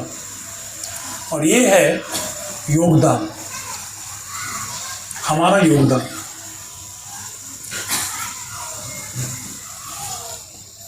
हम सुनते हैं ना, इस पूरे ब्रह्मांड में दो ही प्रकार के लोग हैं, दो ही प्रकार के लोग हैं। कोई बता सकता है कौन दो प्रकार के लोग हैं इस पूरे ब्रह्मांड में? पूरी सृष्टि में दो ही प्रकार के लोग, अच्छे और बुरे। उनका संस्कृत नाम क्या है? दैव और आसुरिक। द्वौ भूत सर्गो लोके, इसमें दैव आसुर एवच। गीता में भगवान कहते हैं, ये 16वां अध्याय, गीता का 16वां अध्याय, दैवासुर योग संपद विभाग योगो नाम षोडशोऽध्यायः। दो प्रकार के लोग, दैव और असुर। अच्छा, असुर लोग दिखते कैसे हैं? दो दांत ऐसा बाहर आता है, दो सींग ऐसा आता है। अच्छा, ये क्या बोलूं? अच्छा खासा भक्त का बेटा आसुरिक हो सकता है, और अच्छा खासा बड़ा असुर का बेटा दैवी हो सकता है। कोई उदाहरण दे सकता है? प्रहलाद महाराज पक्का सबसे बड़ा असुर हिरण्यकशिपु, उसका बेटा इतना दैवी पुरुष कि देवता लोग कोई भी प्रोग्राम करते तो पहले प्रहलाद महाराज का नाम लेते। देवता लोग साथ में आते हैं ना, सबसे पहले नमस्ते नरसिंहाय प्रहलाद, प्रहलाद का नाम लेते। बेटा किसका? हिरण्यकशिपु। तो व्यवहार से होता है, भावना से होती है, कार्यों से होता है। एक भक्त ने बहुत अच्छा वर्णन किया। हम में से कितने लोग देवता लोग हैं? हाथ उठाइए। सबके सब असुर लोग हैं क्या इधर? आप लोग बड़े नम्र। बोले देवता और असुर कौन होता है? बड़ा सिंपल, बहुत सरल। इससे अच्छा डेफिनेशन मैंने कभी सुना नहीं जीवन में। असुर मतलब दुनिया के लिए, समाज के लिए बोझा, और देवता पुरुष मतलब जो समाज और दुनिया की जो बोझा है उसको हल्का करता है। जो बोझा को हल्का करता है वो देवता पुरुष, जो समाज और पृथ्वी का बोझ बढ़ाता है वो असुर। हम बोलते हैं ना, पृथ्वी माता का बोझा बढ़ गया था तो उसने गाय का रूप लेके भगवान के पास गई, बोली प्रभु एक नाव जब बढ़ जाता है तो नाव जैसे डूबता है, ऐसा मैं बोझा हो गया है मेरे को। एक माँ को बच्चा कब बोझा लगने लगता है? माँ को बच्चा बोझा तब लगने लगता है जब बड़ा हो जाता है और पैसा कमाने के बदले बाप का पैसा उड़ाता है, उठा के चोरी भी करता है और जाके दारू में उड़ाता है और फालतू चीज़ों में उड़ाता है। तो माँ क्या करती है? पैसे को छुपा के रखती है घर में, नहीं तो आके उठा के ले जाएगा। कुछ नहीं तो सोना भी ले जाएगा, माँ के गले से वो मंगलसूत्र भी ले जाएगा। मेरे को पैसा चाहिए, दे दे मेरे को पैसा।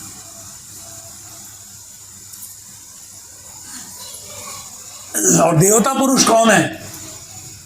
जो बड़े कृतज्ञता पूर्वक भर भर के लाके देता है, तेरे से मेरे को इतना मिला, अब मेरे को देने का समय है, ये ले, खर्चा के लिए तेरे को शायद जरूरत पड़ेगा, ये रख तेरे लिए। कुछ भी जरूरत है तो मेरे को बोल, खर्चा करने की जरूरत है, तेरे साथ रख बस।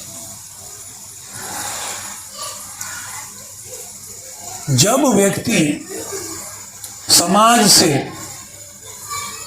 लेता ज्यादा, तो डाउन हो गया, इसका बैटरी कम हो गया, या उसका बैटरी कम हुआ है, या माइक का बैटरी, या मेरा बैटरी कम।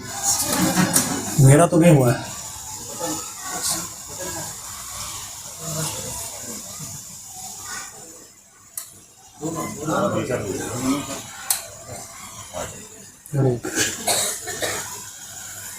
हरे कृष्ण। जब समाज से व्यक्ति लेता ज्यादा,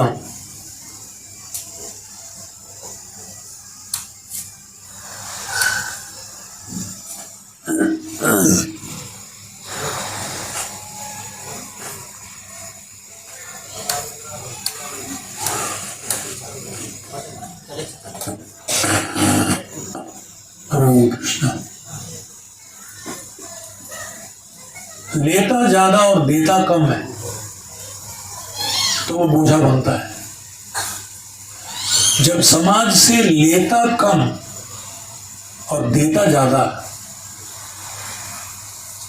इसीलिए जो सुखदेव गोस्वामी समाज से कोई लेते छोड़ो तो कपड़े ही नहीं पहनते थे।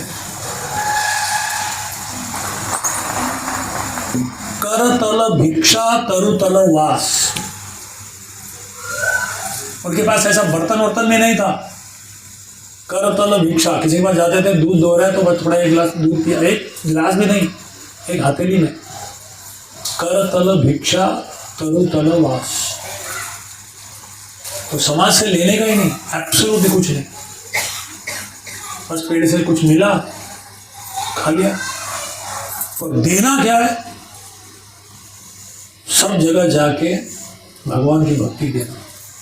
श्रील प्रभुपाद लिया कुछ नहीं, जो भी कलेक्शन हुआ वहीं दे दिया बस। वही उनका दो कपड़ा और एक जाते थे, पृथ्वी भर जाते थे, सब लोगों को भर भर के दिया। उन लोगों को ज्ञान दिया, उन लोगों को नाम दिया, उन लोगों को भागवतम दिया, उन लोगों के डोनेशन लेके वहीं दे गया और वहां एक मंदिर बना के वहां से निकल पड़े बस। उनके पास पहले जो था वही था बस।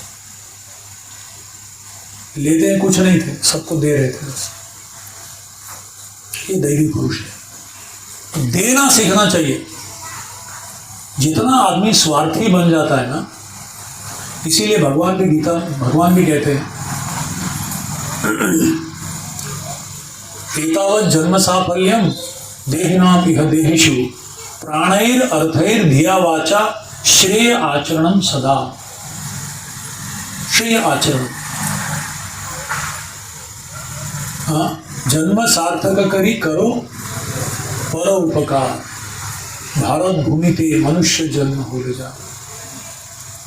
परोपकाराय वहन्ति नद्याः, परोपकाराय दुहन्ति गावः, परोपकाराय फलन्ति वृक्षाः, परोपकारार्थमिदं शरीरम्। परोपकाराय वहन्ति नद्याः, नदी जो है वो खुद पानी नहीं पीती, वो सबको प्यास बुझाती है। परोपकाराय दुहन्ति गावः, गाय दूध देती है अपने बछड़े को, पूरी दुनिया को, खुद नहीं पीती दूध। परोपकाराय फलन्ति वृक्षाः, वृक्ष फल देती है, फूल देती है, दूसरों को, खुद के लिए नहीं। परोपकारार्थमिदं शरीरम। तो हमें देना भी सीखना चाहिए। क्या दे सकते हैं हमारे पास? जो भी है हमारे पास, जो संपत्ति हमारे पास ज्यादा है, सबसे बड़ी संपत्ति क्या है? ये ज्ञान है, जो हमको हेरिटेज, क्या बोलते हैं उसको, रियासत, परंपरा में हमको मिली है। ये हमारे दादाजी, हाँ, विरासत में मिली हमको। ये सब सारे हमारे दादाजी, परदादाजी, ये लोग पूरा फोटो रखे ना, ये गुरु परंपरा क्या है? ये सब करोड़पति लोग हैं।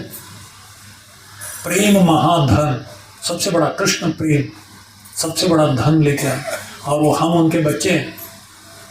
हमको फ्री में दे दिए, बोले ये ले, सब कुछ हम लोग दे के सौंप रहे हैं, बेटा इसको ठीक से रखना, इसको बढ़ाना और बांटना, तेरा काम यही है।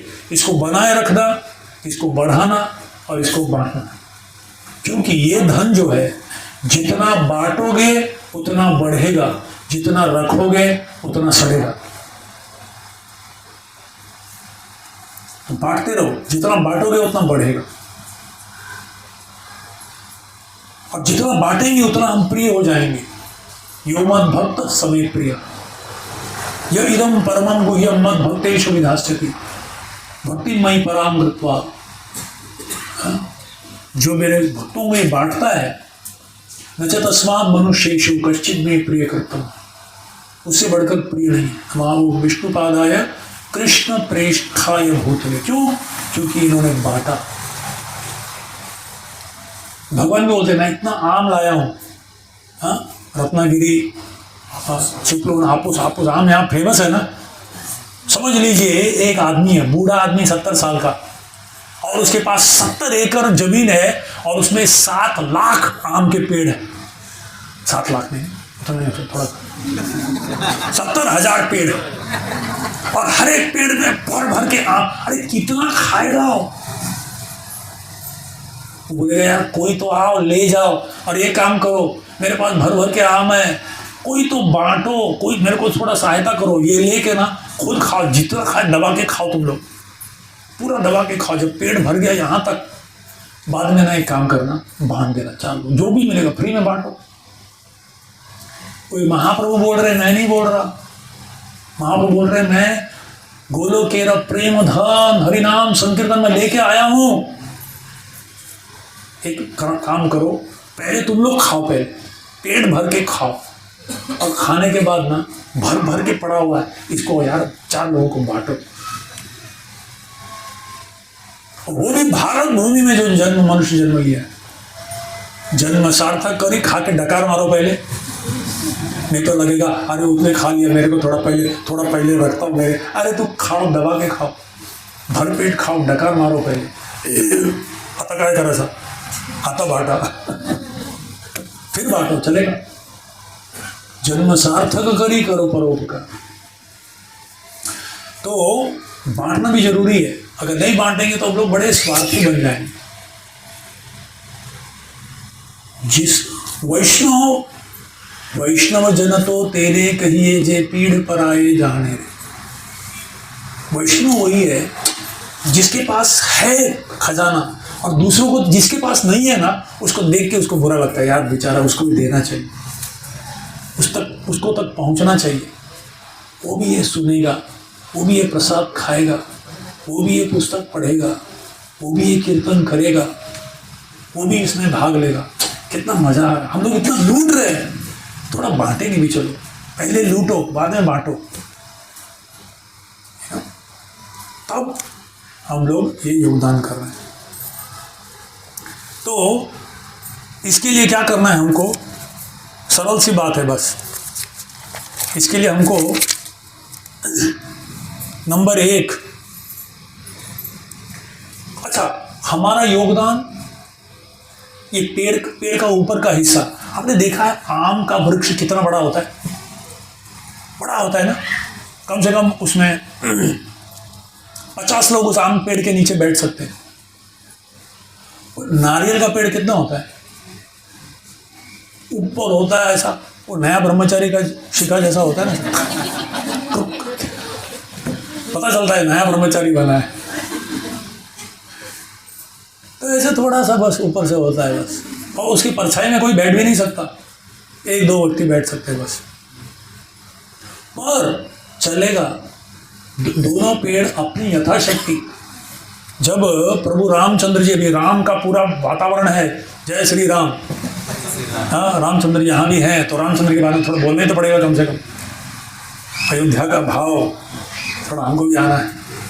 तो प्रभु रामचंद्र जी के सेवा में जब वानर सेना सेतु बंधन कर रहे थे, तो हम जानते हैं हनुमान जी तो बड़े बड़े पर्वत उठा रहे थे, बड़े बड़े चट्टान लाके बड़े बड़े वानर लोग ऐसे फेंक रहे थे, और एक को क्या बोलते हैं, गिलहरी, हाँ खरगोश, कोई लोग बोलते हैं एक स्पाइडर, वो ऐसा ऐसा खेल रहा था बस। एक खरगोश क्या करती थी, समुद्र में डूब के आना और इधर इधर ऐसा ऐसा लुढ़कना और जाके वहाँ झाड़ देना, बस जितना भी थोड़ा रेती है उसको झाड़ देना। प्रभु रामचंद्र जी के आंखों में हनुमान जी का योगदान और उस खरुताई का योगदान में कोई अंतर नहीं, कोई अंतर नहीं। महाप्रभु के अनुयायी रूप गोस्वामी इतने बड़े बड़े ग्रंथ लिखे, इतने बड़े बड़े विद्वान, और कोलवेच श्रीधर एक सरल सा व्यक्ति, कुछ नहीं, बस भिक्षा मांग के जीता था और बस अकेला क्या पत्ता बेचता था बस। महाप्रभु के आंखों में दोनों के योगदान में कोई अंतर नहीं, क्योंकि भगवान he does not see the content, he sees the intent। तुम कितना दिए वो नहीं देखते, कितना रखे या कितना कैसी भाव है। पत्रम पुष्पम फलम तोयम यो मे भक्त्या प्रयच्छति तदहं भक्ति उपहतम अष्टांग।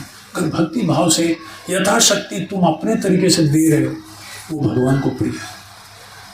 तो आपकी परिस्थिति, हर एक की परिस्थिति अलग है, हर एक की घर की परिस्थिति अलग है, हर एक की आर्थिक परिस्थिति अलग है, हर एक की शारीरिक परिस्थिति अलग अलग है, चलेगा, पर अपने यथाशक्ति कुछ तो बांटने का प्रयास करें, कुछ तो यथाशक्ति जितना हो सके।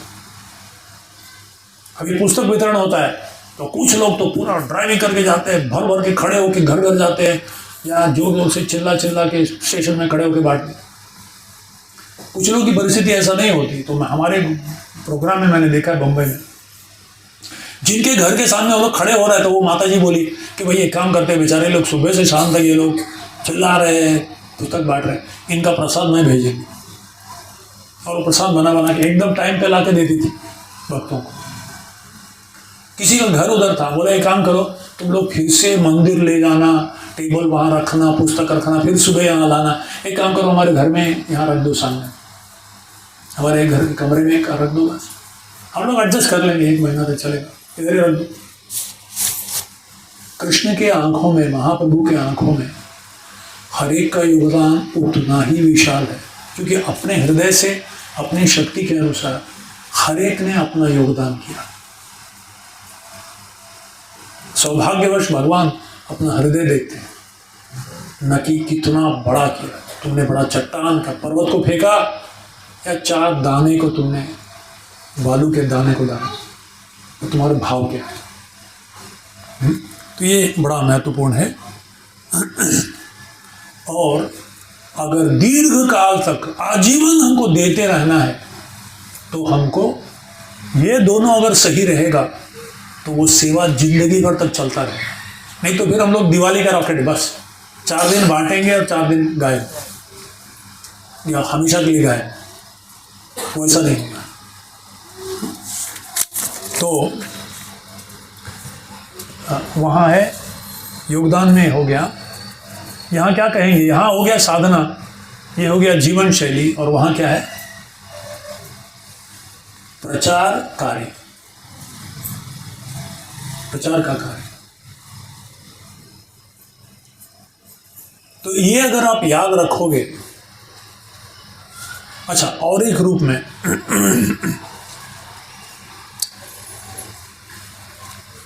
ये अभी फिर से नीला वाला लीजिए ओके, या लाल लीजिए, लाल। और एक चीज़ है यहाँ, ये हमारा, अच्छा ये पूरा शरीर जो है, पहला स्थूल शरीर है, यानी भूमि जल अग्नि आयो आकाश से बना हुआ स्थूल शरीर। फिर है सूक्ष्म शरीर, इसमें मन, बुद्धि, अहंकार, उसके बाद आत्मा। ठीक है, तो ये हो गया आध्यात्मिक स्वास्थ्य। अगर हमारा साधना, श्रवणम, कीर्तनम, स्मरणम ठीक ठाक चल रहा है तो हमारा आध्यात्मिक स्वास्थ्य जो है वो अच्छा है। अभी खोड़ मंजे काय, किस चीज का स्वास्थ्य है वो? शारीरिक, एक्सीलेंट। और कुछ? मानसिक, एक्सीलेंट। शारीरिक और मानसिक स्वास्थ्य, तो फिर वो क्या है?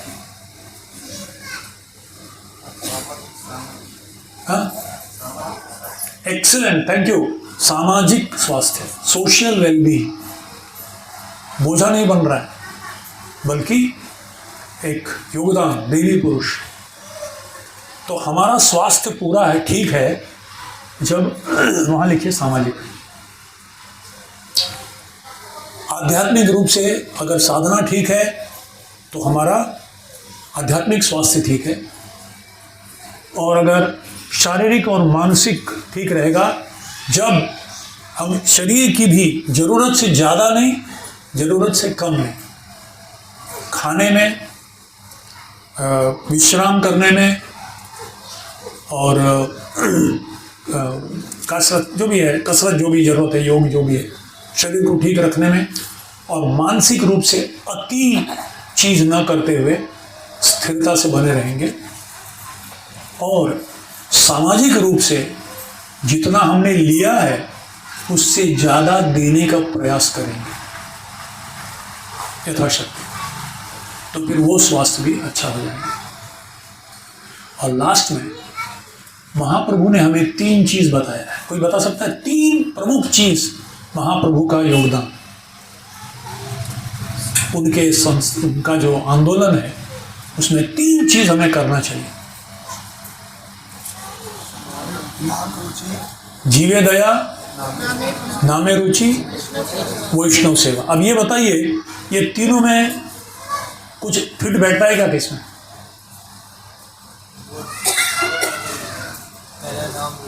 पहले वाला नाम रुचि, एक्सलेंट।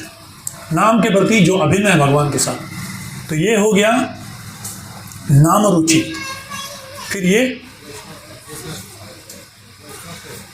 वैष्णव सेवा, एक्सलेंट। सेवा शुरू खुद से शुरू होती है, जन्म सार्थक कर ही करो पड़ो, खुद नहीं किया और कोई जवाबदारी लेते, सेवा का जवाबदारी। ये आंदोलन अगर चलना है स्थिरता से, अगर हमारा जो इस्कॉन संस्था है, चाहे वो कोई सेंटर हो, अगर दीर्घ काल तक स्थिर रूप से और संतुलित रूप से चलना है, जब तक भक्त लोग कोई जवाबदारी नहीं लेंगे तब तक वो टिकेगा। कोई एक व्यक्ति खड़ा होकर करना है, कुछ भी होने दो, मैं यहाँ हूँ, कुछ भी समस्या है मैं यहाँ खड़े रहूँगा, तो फिर वो स्थिरता आती है, लोगों को विश्वास आता है कुछ भी हो ये चलेगा। जब वो विग्रह के लाते हैं ना, तो इस्कॉन के मैनेजमेंट वही पूछते हैं, तुम्हारे लोग हैं क्या सेवा करने के लिए? तुम्हारा खुद का एक जमीन है क्या? भगवान को लागे और भगवान बोलेंगे अभी अभी और वो रेंट वाला बोल रहा है निकलो यहाँ से, तो क्या भगवान सड़क पे आ जाएंगे? सेवा करने के लिए लोग हैं, तुम्हारा खुद का वहाँ जगह है, ये तो सेवा कैसा चलेगा? दीर्घ काल तक चल रहा है।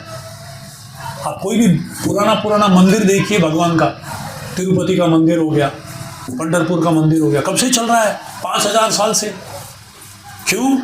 क्योंकि भगवान आ गए तो स्थिरता से सेवा चले, और स्थिरता तभी होगा जब वो पुजारी लोग जवाबदारी लेंगे, वहाँ के भक्त लोग जवाबदारी लेंगे। कुछ भी हो जाए, तूफान आ जाएगा, आंधी आ जाएगा, बाढ़ आ जाएगा, सेवा चलता रहेगा। मायापुर में 13 फुट बाढ़ आ गया था पानी, फिर भी जनानिवास प्रभु, पंकजांगिरी प्रभु वो बोट में जाते थे, नरसिंह देव पानी के नीचे, फिर भी ऊपर से बोट से पूजा करते थे उनका। और आप लोग मायापुर गए हैं तो आप देखेंगे राधा माधव स्टेज के ऊपर 9 फुट और 13 फुट जब आया था, राधा माधव के कमर तक आ गया था पानी, फिर भी बोट में जाते थे और उनका आरती करके आते थे।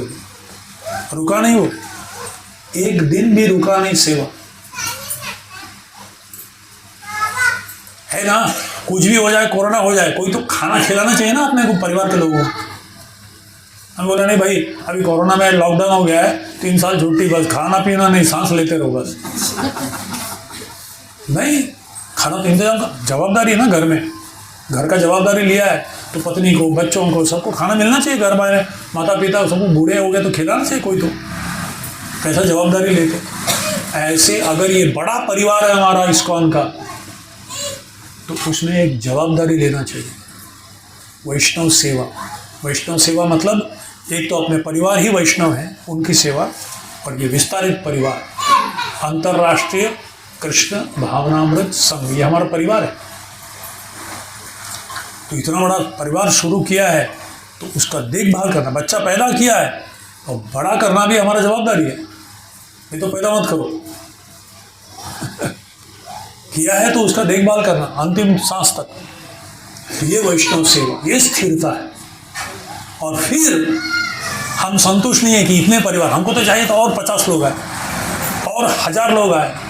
हम तो चाहते हैं कि पूरी दुनिया, प्रभुपाद ने एक ऐसा घर बांधा जिसमें पूरा विश्व रह सके। कल का चर्चा वही है, कल का चर्चा वही है, कल वो करेंगे।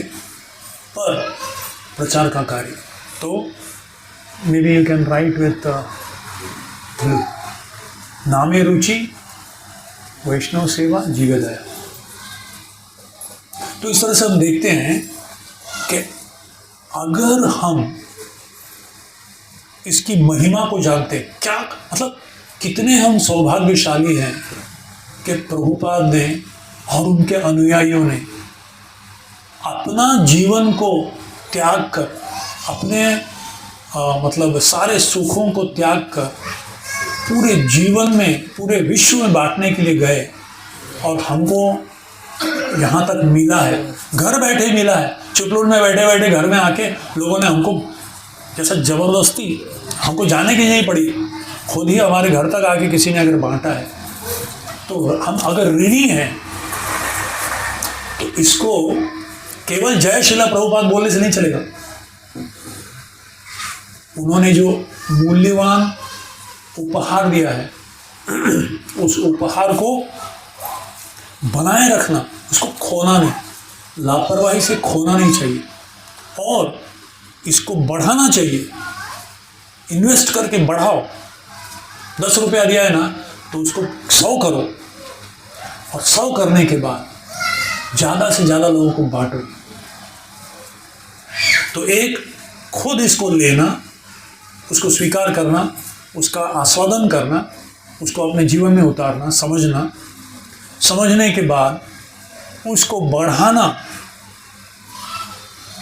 जवाबदारी लेकर उसको स्ट्रॉन्ग करना और स्थिर करना, और स्थिर करने के बाद 1000 लोगों तक पहुंचाना।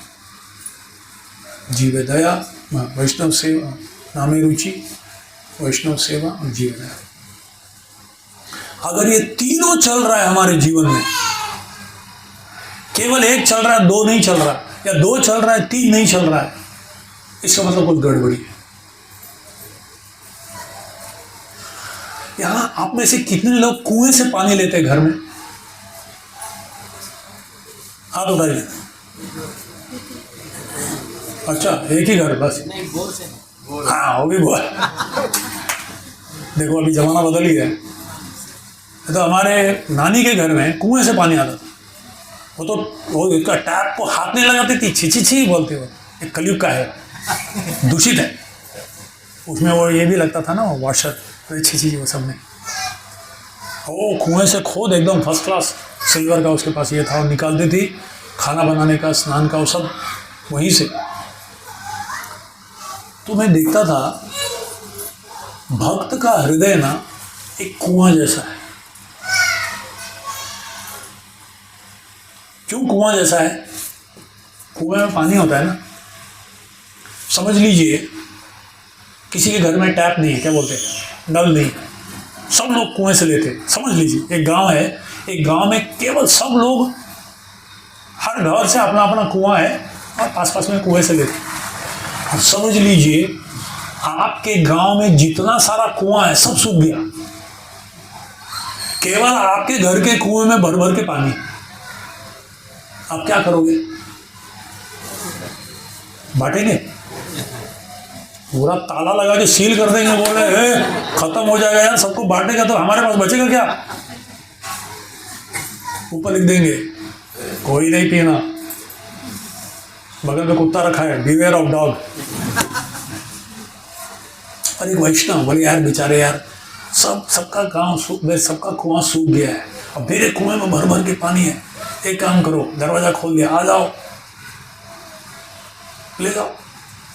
तो पब्लिक आएंगे, सबसे पहले बकेट भर के पानी पीने के लिए ले जाएंगे, बाद में बोलेंगे स्नान के लिए चाहिए, बाद में बोलेंगे कुकिंग के लिए चाहिए, बाद में बोलेंगे अपने खेत के लिए चाहिए। और अगर सब आए और सब लोगों ने एक एक पाइप डाल दिया और 60 HP का मोटर लगा दिया, तो आपका कुआं क्या होगा? तो फिर आपका भी बंद हो जाएगा। हमारे वो जीवी में, गोवर्धन इको विलेज, वहाँ कुआं था, और कुआं में ऐसे सब लोग पहले वो खराब हो गया था कुआं। जिस कुएं से पानी निकालते नहीं है ना, वो कुआं सड़ जाता है, वो वाला गंदा हो जाता है। जहाँ से पानी हर शू निकलता है ना, ताज़ा फ्रेश वाटर आता है उधर।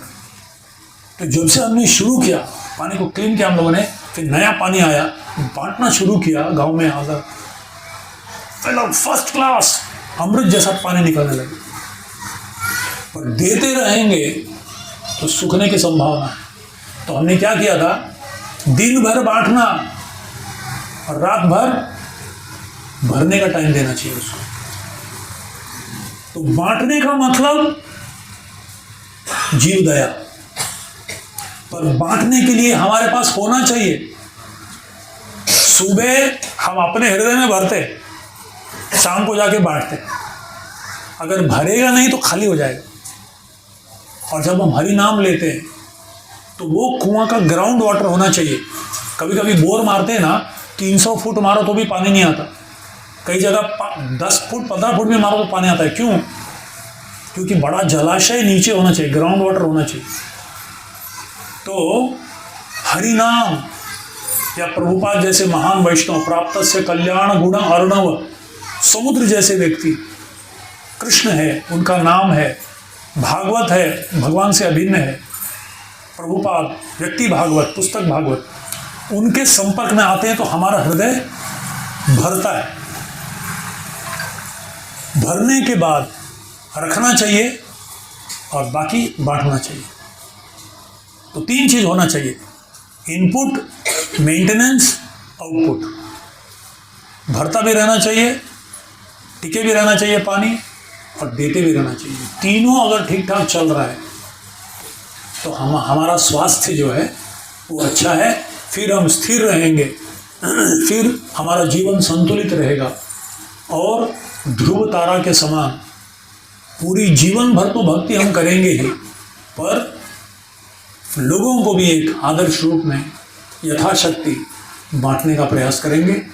हम अपनी कृतज्ञता प्रकट करेंगे प्रभुपाद कृष्ण से। तो आप सबका बहुत बहुत धन्यवाद। अपने बड़े ध्यान से 9:30 हो गया, ज़्यादा ही बोल दिया। एक प्रश्न अगर किसी का है तो लेंगे।